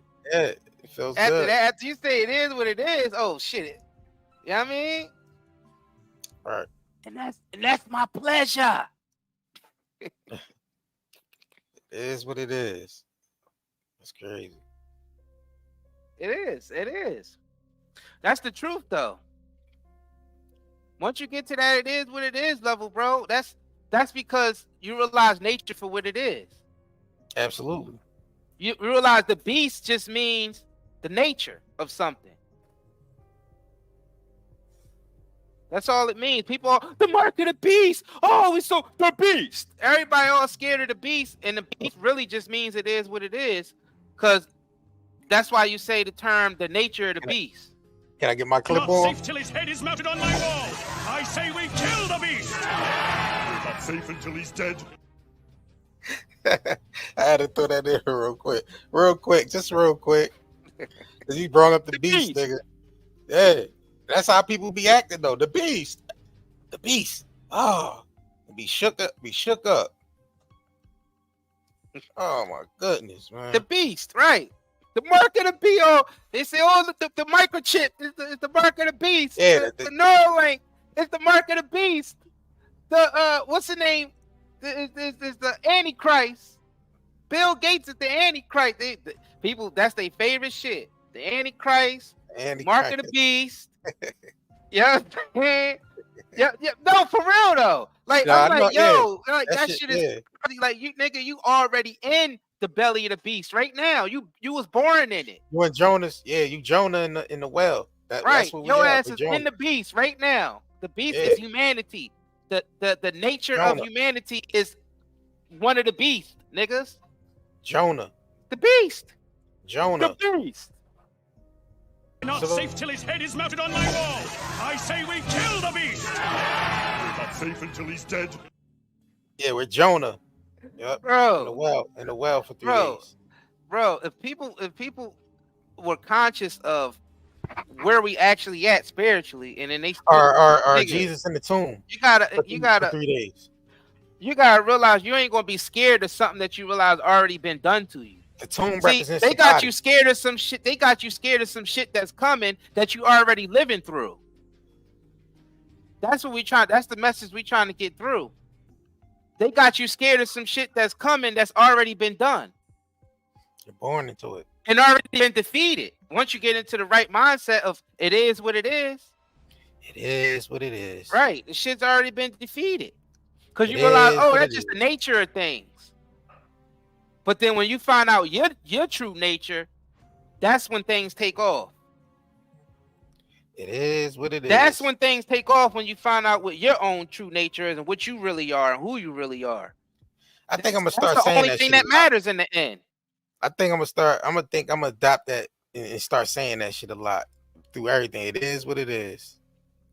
That because that helps you get through the, you know what I mean, the madness and shit. You understand it from a standpoint where this ain't the end all be all, but I understand this is temporary. So it is what it is. Like it's vain. It's vain. It's very vain. All this shit is very vain, bro. Because it ain't the end all be all. Yep. That's why everything you do in your human self is idle. I don't care what it is. All the shit that you think is spiritual and precious is actually idle. Because these are just, we are right now, everything is just a symbol of the spirit realm, which is forever. This can't be shit temporary here, so it can't be the end all be all. It just can't be. It's impossible to be. The thing is, being in the physical form, we are idols. We are idols.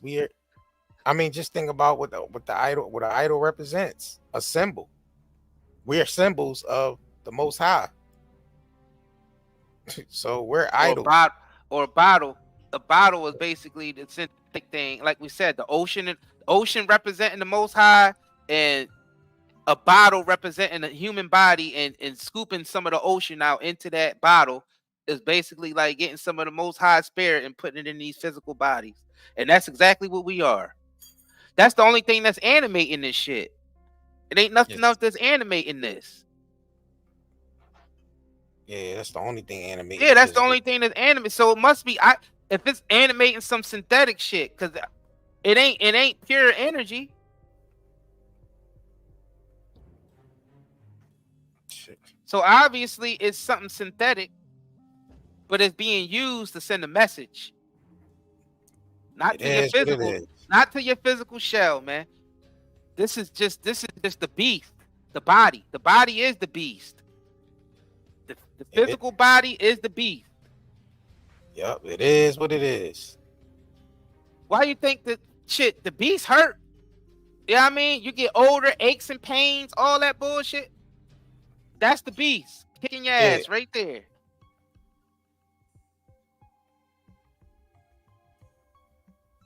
The pain and gnashing of teeth, all that shit the beast is giving to your ass, bringing hell with it. Yeah, it's hell with it. But that's why I said going through the hellfire.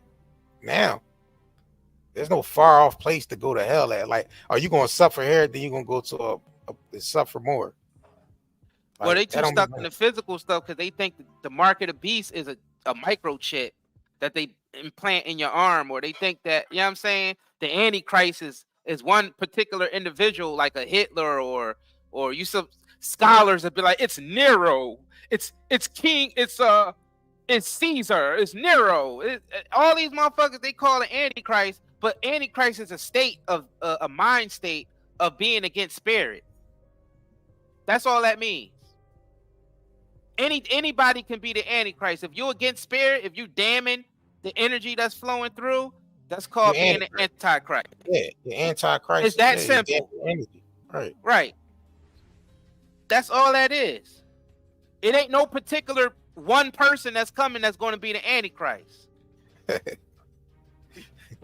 Yeah. I never understood that. They don't even say that in their scriptures. It says there's many Antichrists and there's many to come. It even says it right there in your own scriptures. And the many to come is us. It's not the individual. It's not the individual one man that comes here to be to set the rules for the whole planet to be Antichrist. Nah. Right. We participate in the Antichrist as a collective. Right. We do. It's a mind state. It's a mind The state. Antichrist is the mind Mankind. state. Yeah, it's a mind state. Yeah, so you ain't got to wait to get a chip in your hand and all that Nope. weird shit. You already got it. That's the distraction, though. See, let me just say this. Get him. Can I say this, bro? You already know where I'm about to go, right? Get him. Yo, can y'all stop letting this shit distract y'all from yourselves? All this Baphomet, Illuminati, stupid, all that shit is to distract you from your own power of self. Because you giving your energy to that shit outside of yourself. So how can you, preserve your energy and your power for yourself if you've given it to a whole nother motherfucker outside yourself? That don't make no goddamn sense to me. I had to get to that point too, where I understood that. Like, I'm not going to give my energy to some outside motherfucker to worship and bow down to and do all this weird shit. Like, that's what I'm saying. These things that they put in place, this Illuminati and all this shit they flooded the internet with, that everybody took like it was law and shit. Oh, the Illuminati, this small group, the Jesuits, and man, they ain't got no goddamn power. They ain't got no power. They ain't powerful than you. Stop catering to and bowing down to that shit when you hear the name Illuminati. Oh, they didn't sacrifice all the celebrities. They didn't sacrifice. Oh, they took society and they Agenda 21 and all. Like, stop being scared of all that shit, man. That shit is there to distract you from yourself. That's what it's there to distract you from, bro. So I know why they're putting all this information out there to distract us from ourselves, because they don't. If you start going back to your original state and start tapping into the power within, then none of that shit you ain't even gonna care about. You probably won't even look at that shit. You probably look at they call it the Baphomet. Oh well, whatever.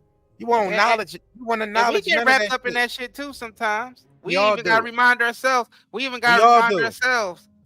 Sometimes, even especially us doing this type of content. Yeah. So let me say we, y'all. I'm not gonna say y'all. I'm not gonna say them or they. I'm gonna say we. Yeah, I don't give a shit. I admit to it, nigga. I get wrapped up in some shit sometimes, but not as much though. I don't barely, but I do. That's your humanity side though. And that, like the humanity. Ain't nothing wrong with that, but I know that's not all there is. That's not the end all be all. It's not the end all be all. It's not.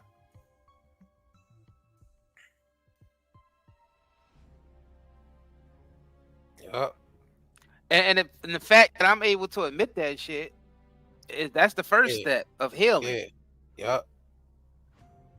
That means I'm being conscious not to do that no more. So that means going forward, like, I'm not gonna be like that, getting distracted by the bullshit. I know what it means. It just, you know what I'm saying? It's there to distract you from yourself and what you're supposed to be taking out of this as lessons and moving yourself forward, no matter what the hell is going on in the world. Yep. Everything's where it's supposed to be. And you where you supposed to be. As long as you know that, that's it.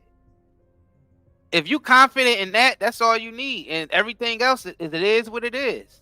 It is. Yeah, that's the new saying. It is what it is, man. And that's just exposing the nature of things. Yeah, that's the saying. It is what it is. Start being accepting of nature.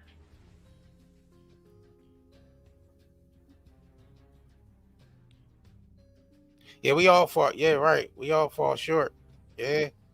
We fall short of that shit because our humanity, sometimes our humanity kicks in. The beast.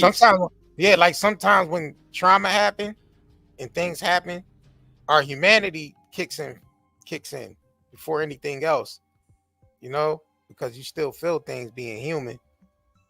But you got to realize that your spiritual self realize these things has to happen in order to refine self.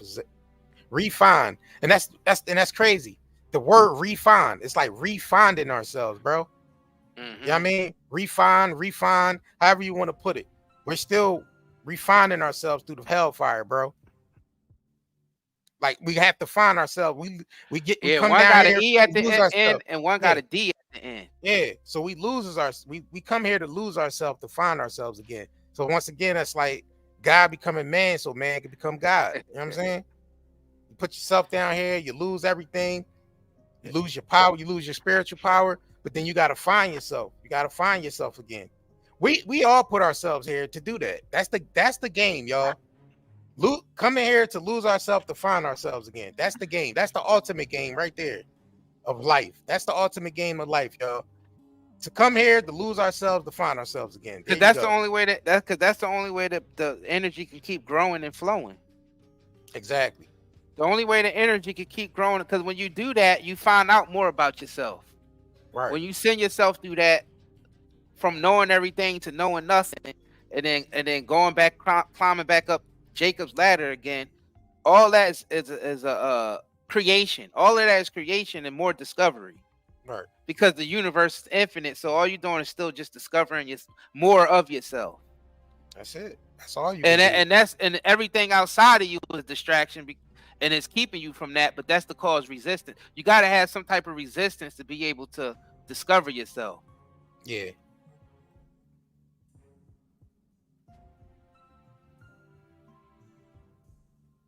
Yep. It's just like a resistance training.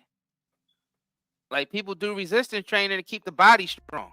So you need that to some degree, but it's still possible to overtrain. So that's basically what's happening from the spiritual body. Is it goes from physical states to spiritual states to in between states, because it's moving and it's doing some type of resistance to build itself up, because everything is about building the body up. Yep. Bingo, Tracy. Yep. Earth is a school for the spirit. Exactly. That's all it is. Yeah, it's school and we at the elementary level. We always explain that on this channel, that we at the elementary level. Elements represent elementary, so we learn how to play with the elements. Right. We're at the elementary level. Yep. Earth is the elementary level. Nah, nigga, we all somebody gonna tell so you a minister, Isaiah. Nah, everybody is a minister. See, that's what we gotta see. Yeah. We back to that get that human shit out of your head, because when we think of minister, we think it's the man standing in front of the church and all this bullshit. But the minister, you actually ministering every day to the Most High that's in each of our individual bodies. Because your body is literally housing something. Right. Yeah, you're a minister too, Tori. Everyone is a minister. Yeah. Anybody that has truth in them, that's able to express it, whether it's through craft, you're still a minister. You're a minister of music, you're a minister of speech, you're a minister of architect, you're a minister. The way we minister is through our craft, y'all. That's how we minister. Right. It's not through standing up in front of a pulpit, because I mean that's part of being a minister, but it's just not that. Being a minister is expressing those spiritual things through your craft. Right. That's all it is. And that's basically being a minister too. Whatever craft you in, art you in. Yeah. Yeah, I mean, whatever you contribute to society, period, you being a minister. But yeah, I feel what you're saying, Tori, and I feel what you're saying about because of how I'm speaking about or how I relay it to you. Because I'm able to break down the concepts and shit. Right. Yeah, I know what you mean. But what I'm saying is, I mean, technically we all ministers though.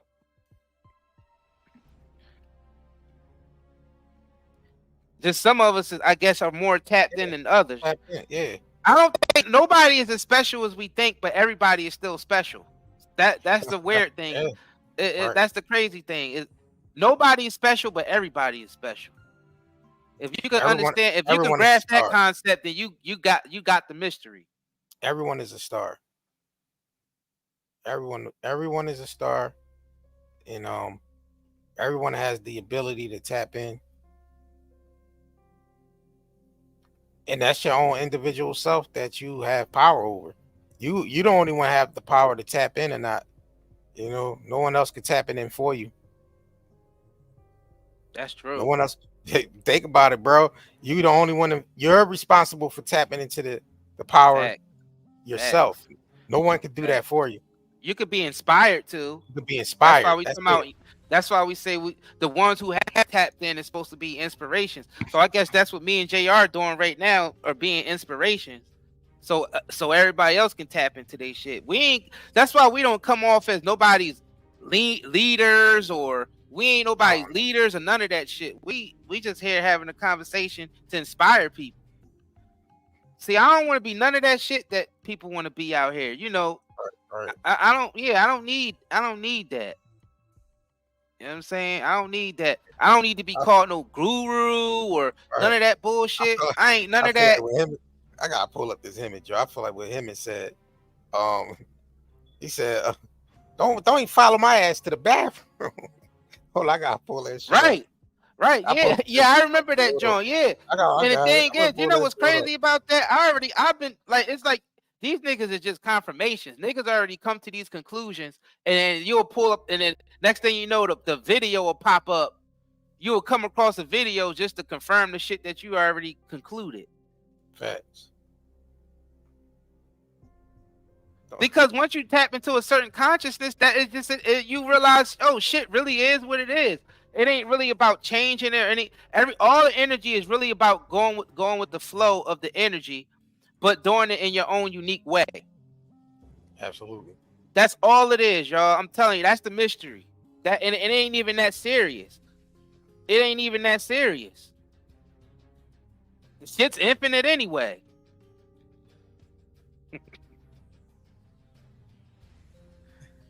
Hey, it's just infinite anyway, so it don't even matter. There you go. There you go, right here. Hold on, y'all. Let me y'all. Those who read. But in the last days, you're supposed to be the most sophisticated people in the world. If you can read a damn book, what the hell you need a nigga to tell you some shit for? Because we lazy. We lazy.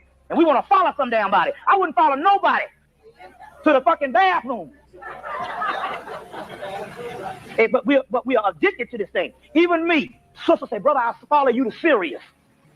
You see what I'm saying? I'm like, wait, how you gonna follow me? I ain't got but one fuck. I got 2 eyes on my goddamn stove. 2 eyes. Take me damn near 2 hours to cook a damn meal. You don't follow me some damn well. And you follow these niggas for 10, 20 years and you look up and you find out they ain't shit, but you can't get out because you're all socialized in it. You done put up all your money. You done talk shit to all your friends on how they fucked up.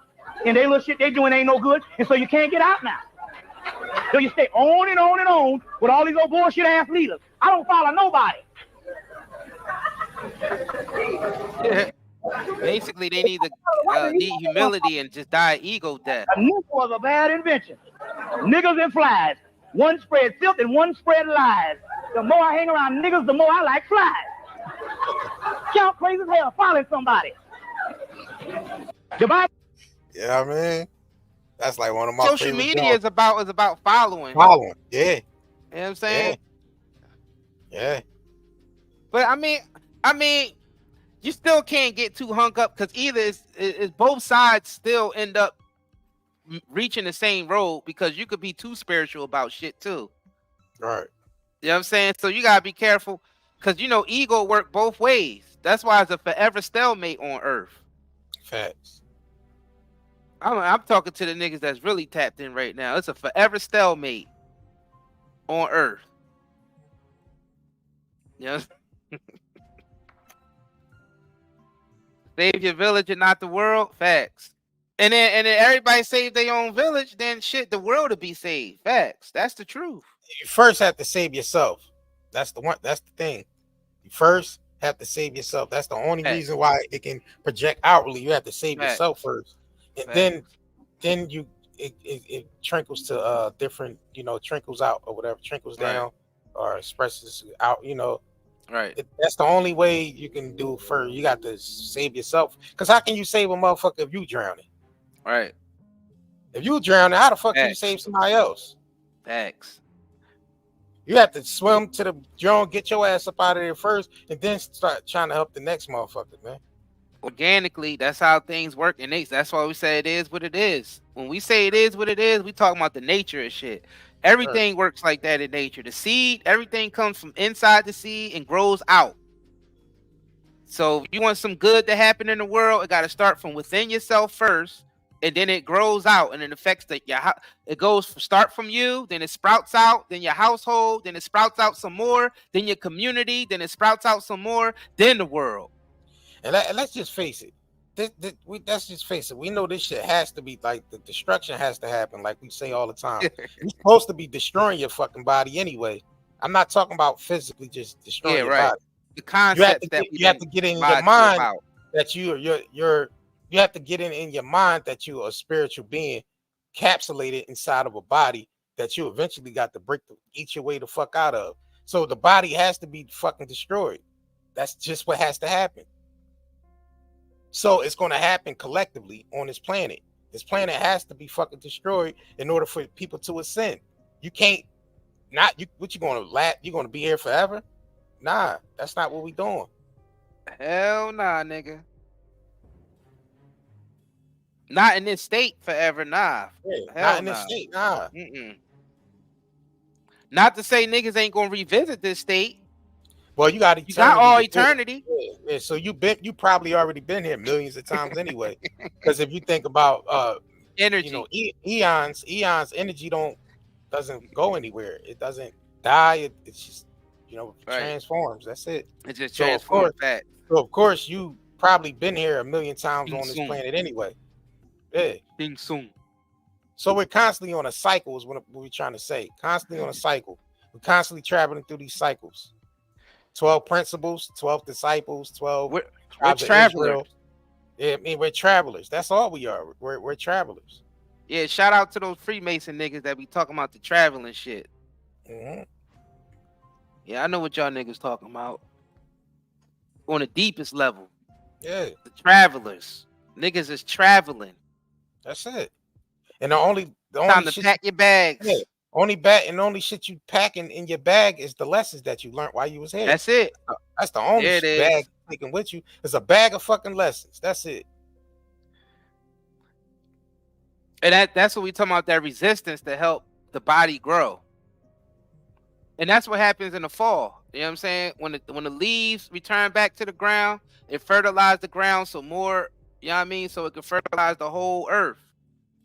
All the trees and everything get fertilized from old leaves. It is what it is, nigga. The nature. And you gotta realize you're gonna make mistakes as a human. Hell yeah. Let's get it through our fucking heads right now, y'all. Hell yeah. You're gonna constantly make mistakes as a human. Because that's the only way you can learn lessons is through the mistakes. Mistakes. Not even, you know what I mean? If you put the word, it's mistakes.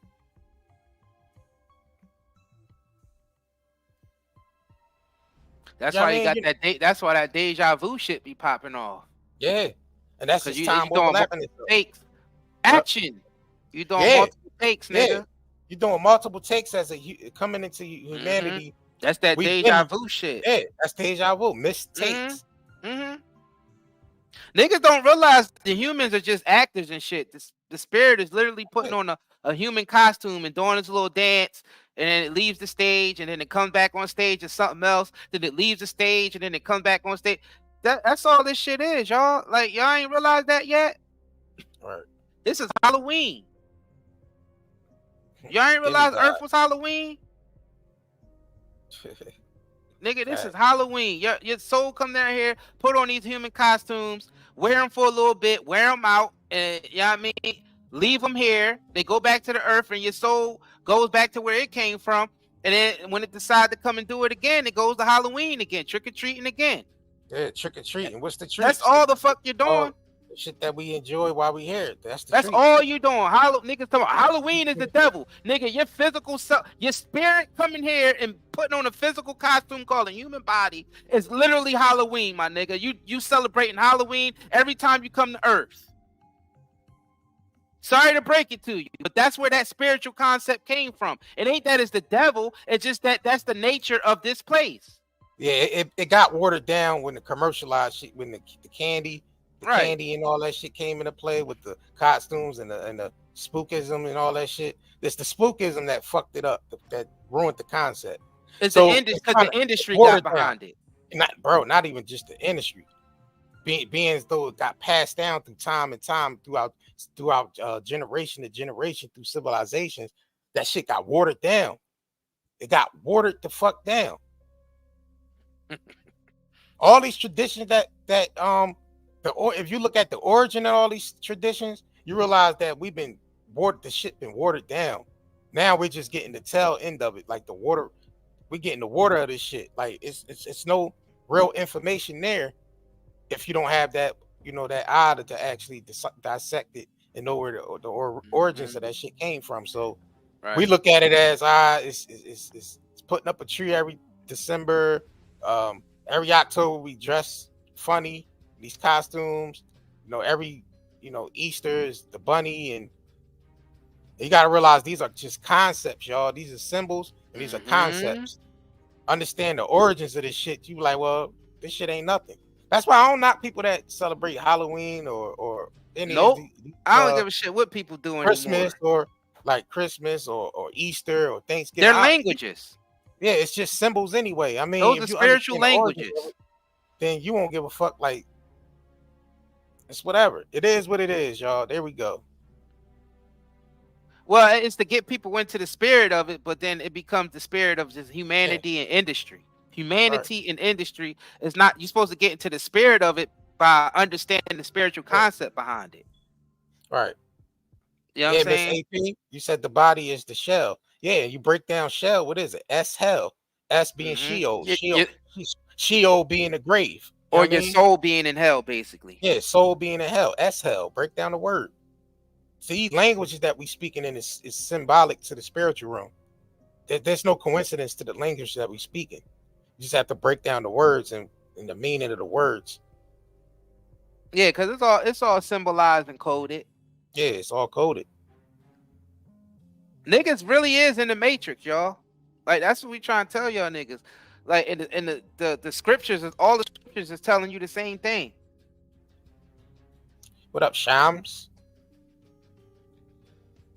Yeah. The shit that we you gotta understand, you gotta listen to the concepts behind what. That's why they created the algebra. I know how niggas be like algebra and all that shit. You don't even use that in the real world, and you really don't. But you start using it once your mind start getting into the metaphysical shit, and you start realizing everything. You could break everything down to concepts. Once you start breaking everything down to concepts and seeing that they're transferable, then that's when you start actually elevating your mind, and shit start coming to you. You start being able to decipher what the hell is going on out here. And that's when you you eventually get to the point where you say, oh, shit is what it is. Right. Yeah, I mean, shit is what it is. Cause like I said, the concept that's transferable, you niggas celebrate Halloween every time you come to Earth.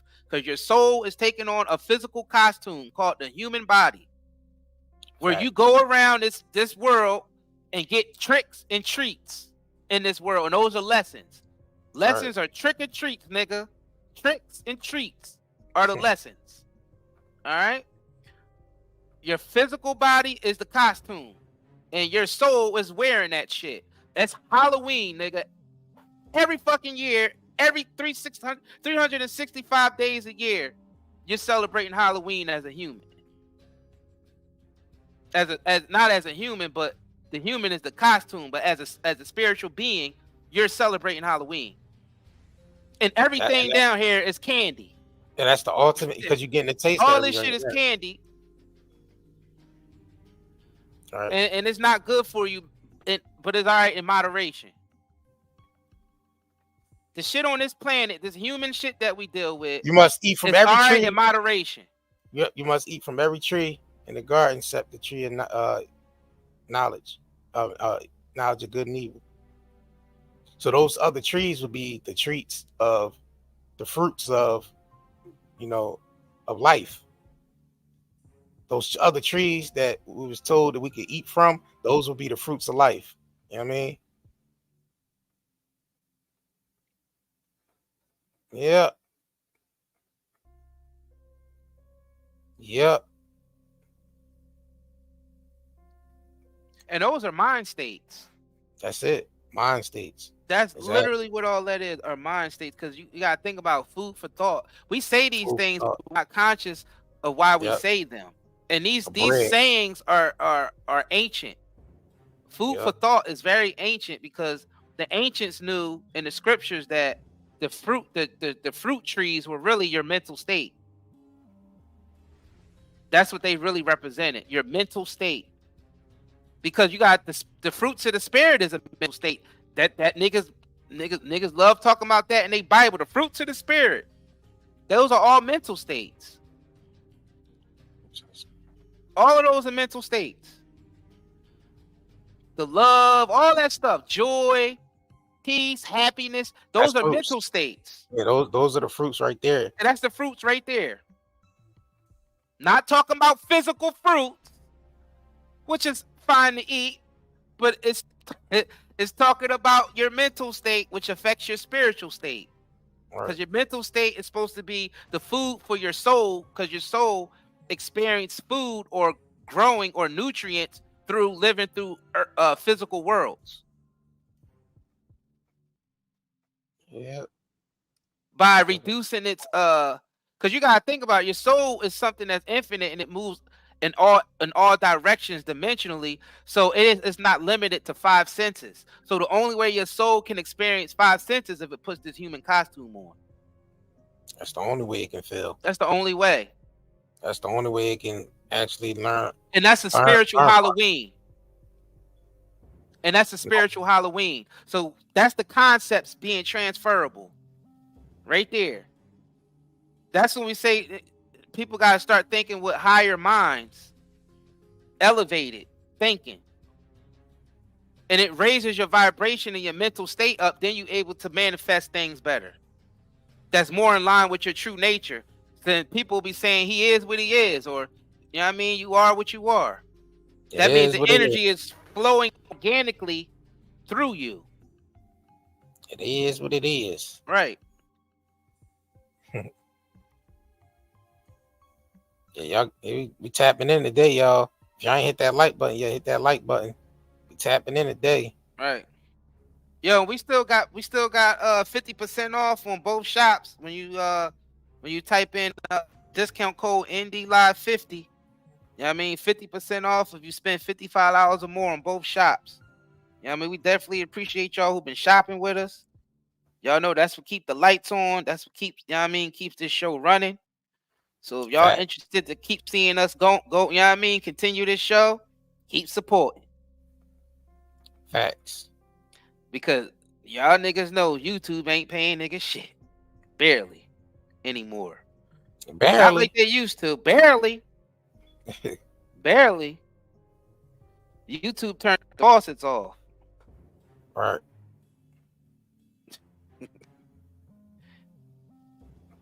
Temporarily. Yeah. So yeah, we definitely appreciate all the support, man. Man, it's definitely got some replay value for sure. Yeah. We got to chop some of this shit up, put it on different platforms. This shit definitely got some replay value. Cause I feel like we don't get enough. We get a lot of the bullshit, you know what I mean, content. We get that. We could go anywhere to get that. And like we said, night and day. Yeah, like night and day. We sometimes we with the bullshit. Sometimes, you know, we talk about the bullshit, and sometimes we talk about, you know, the shit that need to be talked about. Right. That's the whole duality. That's what the duality represents. So, like you said, moderation. Moderation, bro. It's about balance and moderation. Facts. That's why, you know what I mean? That's why I said it's candy down here. It's moderation, extreme moderation.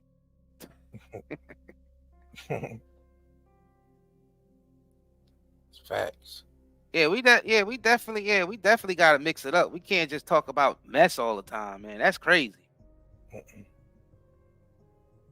And the thing is, when you keep, if that all you put out there and that's all you represent, that start to tear you up from the inside out. Yeah, it does. You gotta balance that out. You see some content creators, they just keep doing mess, and you can see it's taking its toll on them. Yeah, it is. It's taking a toll on their health and their mental state. Yeah, because you have to keep up. You have to keep that up in order to you know, to maintain whatever the people that's tuning into it. You got to keep. You know what I mean? So you really racing against yourself when you do that. Mm-hmm. Racing against yourself. and you get into this Hunger Games survival type mode. Survival mode. Yeah, because it's like you lose all your senses, and and then you start getting in trouble. Yeah.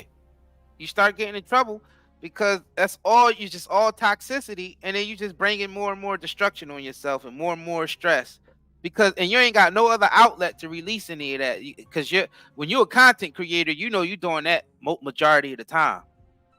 In fact. So what are you putting out there in the world majority of the time? Mess.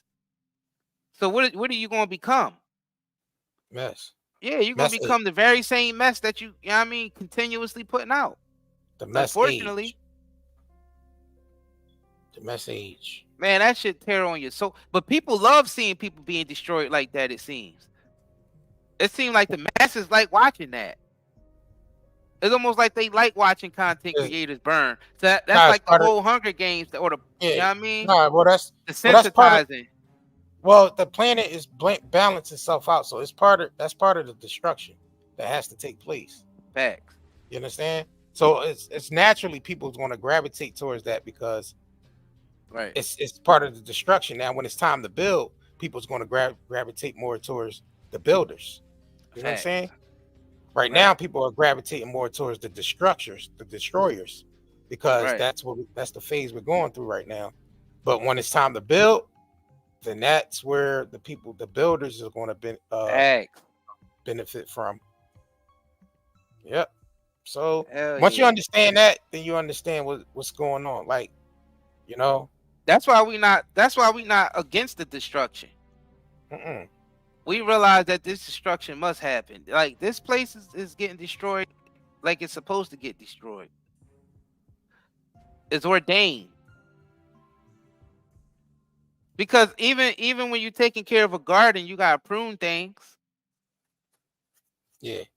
And things need to be burned. Trash need to be burned. Like, and the thing that it's just not, we do those things in our everyday lives, but we don't realize that the whole universe goes by those same laws. Exactly. You know what I'm saying? Like you said, when fall comes, a whole bunch of things dies. And then once spring comes, it all comes back to life again. Yeah. So it's like it's the same shit. So you realize that's when you get to the mind state of it is what it is. Yep. And then that's the nature. Then you realize, oh, that's just the nature of things. Yeah, and we're builders and destroyers of our own individual selves as well. That's why we have to tear the body down in order for the soul, the spirit to grow. So it happens, and that trickles down into our physical lives too. You know what I mean? So we're building and destroying even in our own individual lives. Things ain't always going to go our way. You know, everything is not going to go our way 100%. There's always going to be a resistance. And we always have that resistance within ourselves, you know, to resist our spiritual side of things. Because this place feeds off your spirit feeds off this place. You know what I mean? So yes, it does. You ain't gonna be 100% bullshit free. You're gonna get caught up in some bullshit one way or another. But it's how you deal with the fucking outcome of it. You know what I'm saying? Some outcomes is not pretty. They're not. A lot of outcomes are not pretty. But what lessons are you gonna learn from that shit? That's what you take. Even the most worst thing could happen to you. It's still a lesson in that shit. And you know, that's why, and like being on Earth, we playing in the dirt. That's why I feel what ODB was saying when he said something to the effect that, you know what I mean, God made dirt and dirt never hurt nobody. Right. You know what I'm saying? When he was saying that, he was saying it on a higher level than most people understood it. You know what I mean? He was saying that on a higher level because when you playing on Earth, you're gonna get dirty. Like any soul that's playing on Earth is gonna get dirty. You know what I'm saying? So like that's what it's really about. So yeah, you're not gonna be perfect down here. You're gonna get dirt. You're gonna get dirty. And you're gonna get dirty. You're supposed to get dirty. Right. That's how just think about if you never got dirty before, your senses to bacteria and shit, you're more susceptible to get sick because you never got dirty before. You know what I mean? So that helps build a stronger immune system when you start, Plus, you need dirt to grow. You need the seed got to be planted in dirt first. Exactly. And then water. Right. The hell you gonna get dirty if you don't get dirty? If you don't get dirty, then you ain't doing the work.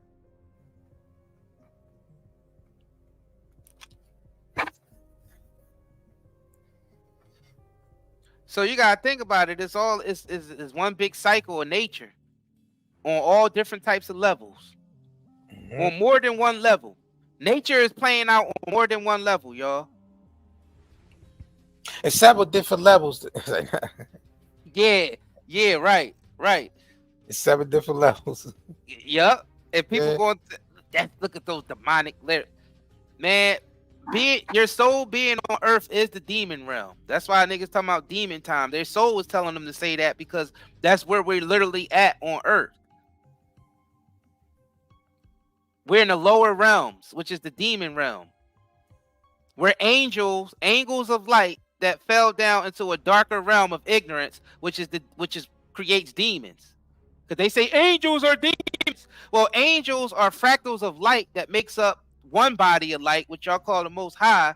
And when it's dimmed, when it drops or fall down in vibration, it becomes what you call a demon. But guess what? It rises back up and becomes an angel again. Like Jacob's ladder, ascending and descending. The ascending part is the angel. The descending part is the demon. But that same demon rise up and ascend to become an angel again. It is what it is. That is the nature of shit. That's the nature of everything. That's why we try to tell y'all that these concepts are transferable. I just put in there evil. Live spells evil backwards. You know what I'm saying? Spelled backwards. Right. The reflection of life. LIVE equals EVIL. So to live, the spiritual realm is where we live at. Evil is where we dwell at in the physical form. So that's why it was spelled EVIL. Or if you spell lived, it's spelled devil backwards. Well, devil is spelled, well, you know what the fuck I mean. Yeah. Devil is spelled lived, but lived, devil is the same thing. So you just spell lived equals devil.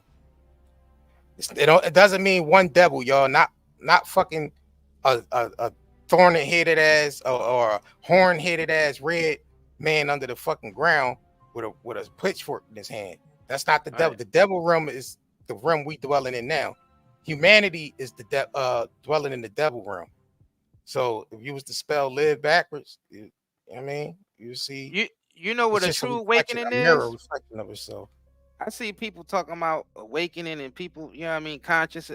You know what that is when you understand that you're older than this earth. Right.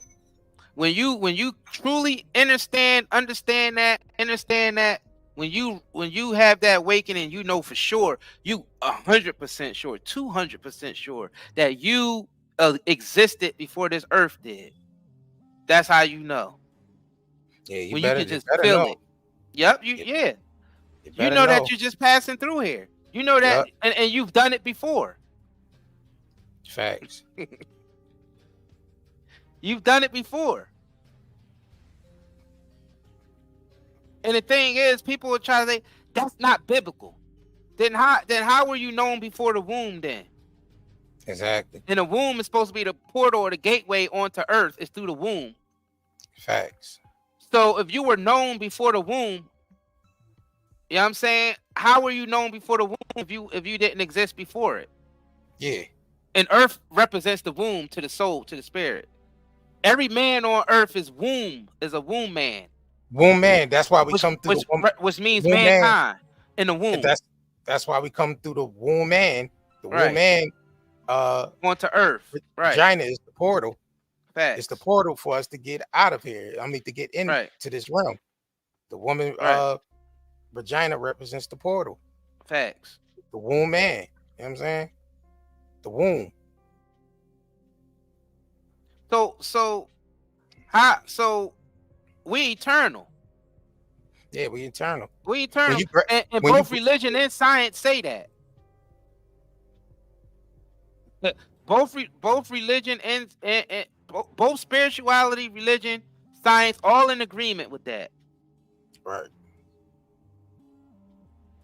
Science say we energy, and spirits, religious stuff say that we're spirit of God. We're from the spirit of God. Right.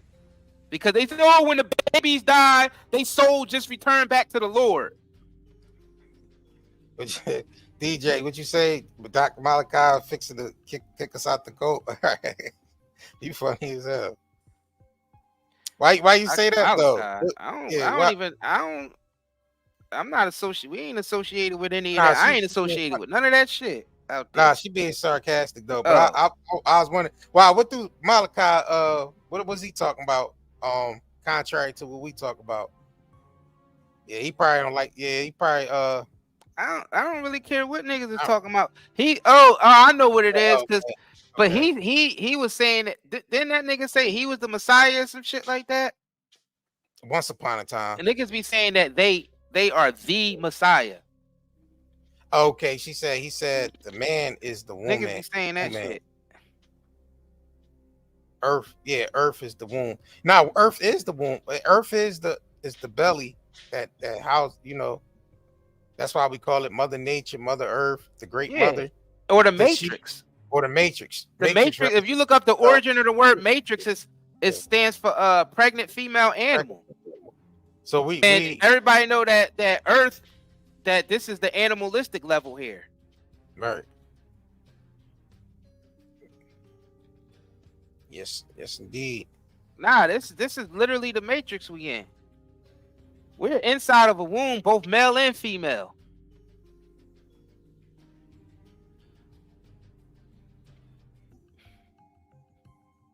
Right.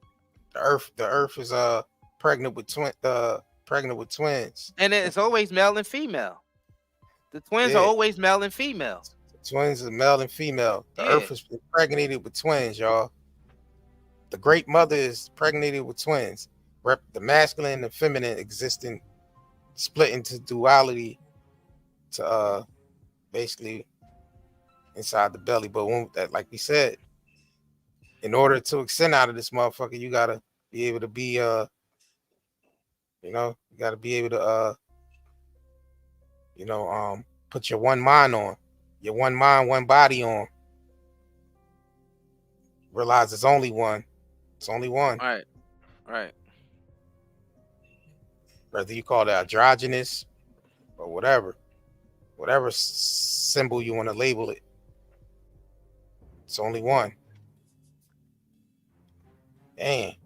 And we hitting the 2 hour. We had the 2 hour and 30 mark. We appreciate y'all, man, coming through and rocking out with us. We had to get this one out today. Like, we had to. So we started off with the, artist premonitions of death, predicting their own death or whatever, but then we got to take it to a level where, with the mindset of there is no death and you can't be fair you can't be be fair of death. I mean, nah, we not all female. It's a mixture of male and female. If you go to the creation story, that's just the same, talking about the same thing. He created them. When it says he created them, both male and female, it was talking about mankind all together. Adam was separated from the rest of mankind and actually given the spirit of God. Adam is still a whole race of individuals, of male and female individuals. Just like basically, like you would call it, like the tribe of Adam. That same language is used in the Old Testament with the tribe of Benjamin, that was Benjamin at first. Just, you know what I'm saying? But it became a whole tribe of both male and female. Like that, it's a language that's being spoken.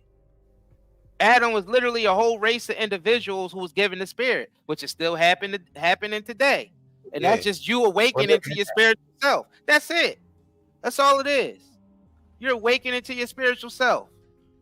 And then you start realizing all the stuff you learned through everything, religion, whether it's whatever you learned.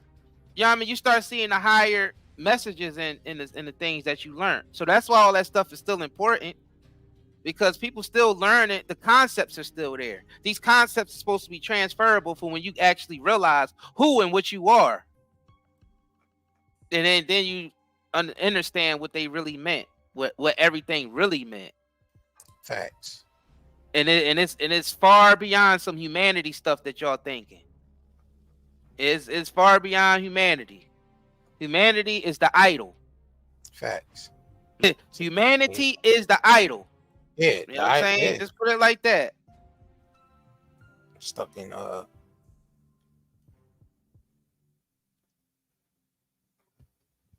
something to be idle. Right. Something to be idle. All right. IDLE, IDOL.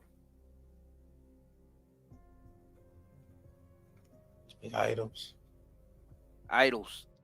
Items. Yeah. Stationary. Yep. Yep. Or idols.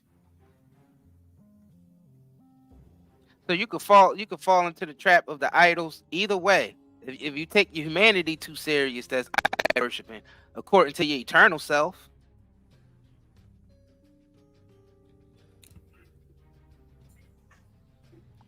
Niggas get caught up with the rules of humanity too much and overlook the soul side or the spirit side of it. That's idol worshiping. Right. The same thing. That's why I said everybody's guilty of the same stuff here until you start getting to the higher meanings of things, and then bingo, that's where you're supposed to be. Then you get to that point where it is what it is. Because it is what it is. It's the same thing as saying I am that I am. It's the same thing. It is what it is. I am that I am. It's the same thing. The nature of the things.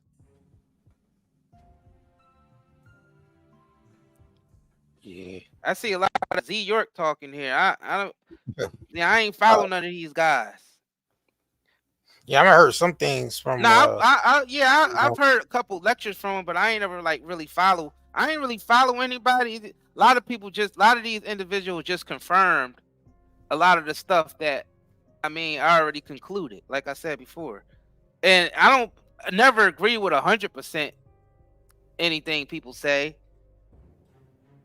It's like that whole thing where they say take the meat and throw away the bones and shit like that. Well, you're not gonna being as though that the truth is scattered. You're not gonna get your truth from one source. So you're gonna have to piece together sources to like I said, the truth is like the puzzle being put back together. You're gonna have to use different sources, the puzzle, the puzzle the truth back, the puzzle the truth together.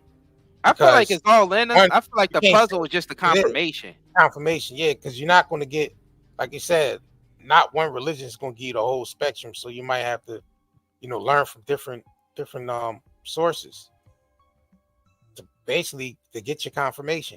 Because all we doing is to come here to get our confirmation, not validation, confirmation. That's it. To confirm what's already in us. Like we said, we came here to lose ourselves, to find ourselves again. Being as though that the truth is scattered, that now we got to piece together different sources and shit. Right. Draw from different inspirations, as well. Yeah. The truth was scattered all over the earth like Osiris. That's what that Osiris, for y'all niggas who into y'all Egyptian shit, Egyptian mysteries. Osiris being divided up and spread all throughout the earth. That's like, because Osiris represent the father, so it would represent the masculine or the male, the divine, the masculine divine energy spread all out through the earth, and it takes the feminine energy to bring it back together again, to bring the puzzle back together again, which is basically the message or the word of the father Osiris, which is the same thing as, it's all the same concept. The religions, they just meshed them all together and they started putting it on the marketplace and saying mine's is better than yours, but it's all really the same shit. Just like all the Spanish countries and islands and all that, they all got their own version of patties and all got the, but it's the same shit. It's really the same recipes. Right. Just minor things, minor differences. So the food is a reflection of the religion. It's the same food all over the place. Fucking beans, rice, curry, mashed potato, it's all the same food, just with a little bit of different seasonings that grow in that region. Right. You know what I'm saying? But it's the same shit. It's the same food. Niggas sit up, different cultures be sitting at the table. Oh, this is like my kakalapada at home. Oh, that's like, well, this is called sapalapada. Oh, but at home we call this kapalapala. Some dumb shit like that. And it'd be the same dish, but just with minor differences. That's religion. Yeah, what's the same shit. What the fuck? The same shit. Kapalapala. What the fuck? Bro, I'm just making something up, like, because the dishes would be some foreign sounding shit, but they almost sound alike, but they're different, and it'd be just be minor. And this one might be from, you know what I mean, the Middle East, and this one might be from Far East or something like that. But it's the same dish, but just minor differences. And that be the same thing with the religion. That's why niggas arguing about religion, and they all the religions are saying the same stuff. Yep, it's just the only thing is the man-made traditions are different. That's it. Right, that's it. The practices, that's it. The practices are different. That's it. But when you look at the end-all be-all of the concept, when you start breaking it down in concepts, then you realize it's saying the same thing. All saying the same thing. Only thing that separates religion is man's traditions. That's the only thing separate religions is man's traditions. That's it. Some religions you pray 5 times a day. Some religions you're breaking, you know, what's that? The Lord's Supper. Some other religions you're doing, you know, lighting the incense, communion. Bowing down the Buddha statue, and it's just man's traditions is the only thing that separates religion. That's it. Yeah, it's all the same. It's all the same once you break down the concepts. When people just start arguing over the ego of the characters in their favorite religion. I know, right? It start boiling down to that. Nigga said, right? The Coco nigga said Kapalapala. Kapalapala and Gapalapala is the same shit, just some different regions. Nigga said Kapalapala. Kapalapala and Gapalapala. It's the same shit. Nigga said, that's some funny ass shit. Kapalapala. It'd be the same dish. And then they start arguing about what culture make the dish better. Yeah. Yeah, because I was looking at like pastelitas and Jamaican beef patties. It's kind of like almost the same concept. But all those countries got their own version of it. Because I seen some Peruvian Jones. Them Jones look, they the same patties, but they just mad thicker, almost shit's really breaded. Then you see the Spanish ones got that little crispy, flaky shell. Then you see the Jamaican beef. Y'all niggas know it's the same damn dish. Just different. Might be different. Just minor differences. Yep. Yeah, different texture for some. Right.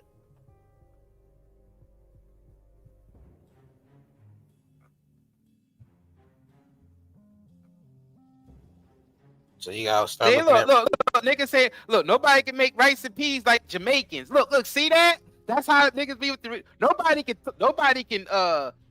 acknowledge Christ like we can. Nobody can read this like that. It's the same shit, both sides. Hey man, it's some Dominicans that can make some hell out of some rice and peas though. Man, I know some regular motherfuckers that can make some good ass rice and peas, rice and beans, or whatever you want to call it. And they ain't from none of it just depends on how good the person cooks. Hey. Because I mean, who cares what the nigga background is? It just depends on how good you cook. So I would look at religion. Do you know how to cook?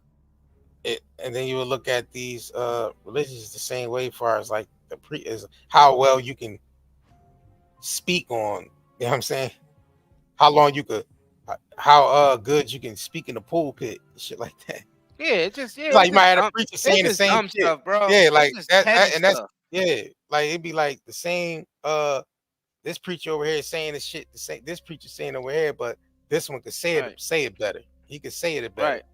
Right. Basically, you know what I'm saying? He could translate it better to the people than the other one could. Yeah, one culture might use red beans, another culture might use black beans, another culture might use pinto beans, another culture might use all the beans mixed up. But it's still the same damn recipe.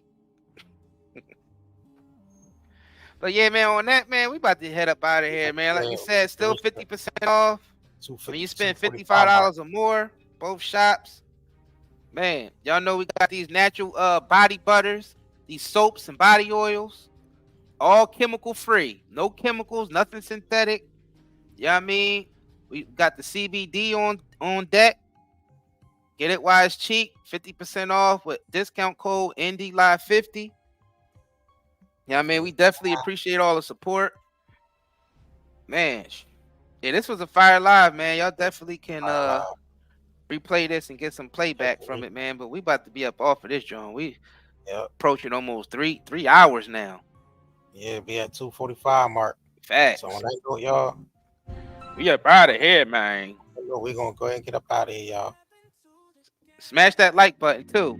We the Curry brothers, night and day network. We bring awareness to the community, spreading consciousness. With the truth, we chase greatness. In the darkness, we shine like the brightest stars. Using our platform to break mental prisons. You know who we are. From the streets to the stage, we never back down. Constantly evolving, we wear the crown. Mindful warriors, we're changing the game. Never stay the same. Night and day network, we're here to stay. Bring awareness and consciousness every single. What's up, family? It's Isaiah Curry. You been looking raggedy lately? Cause you having trouble finding the right products for your beautiful melanated bodies? Skin so ashy you look albino? Head so dry and nappy you can start a fire with it? What's the last time somebody comes in here? Well, look no further, family, because we got you covered over here at Night and Day Shopping Network. We teamed up with other black entrepreneurs to bring you the best self-care products for us melanated brothers and sisters. And don't feel left out, white people. You can use them too. All the products are all natural and chemical free. We got some raw shea and cocoa butters, body washes, coconut hair conditioners, yucca root shampoo, gift boxes, and gel and oil for your hair locks. All from black-owned companies. It's way better than that crap from Walmart and the dollar store. Shit. So click the link in the description box below and go get you some at nightanddaynetmarket.com. Push the button. Come on, push the button. Yeah, come on, push your button. Push the goddamn button. Push the goddamn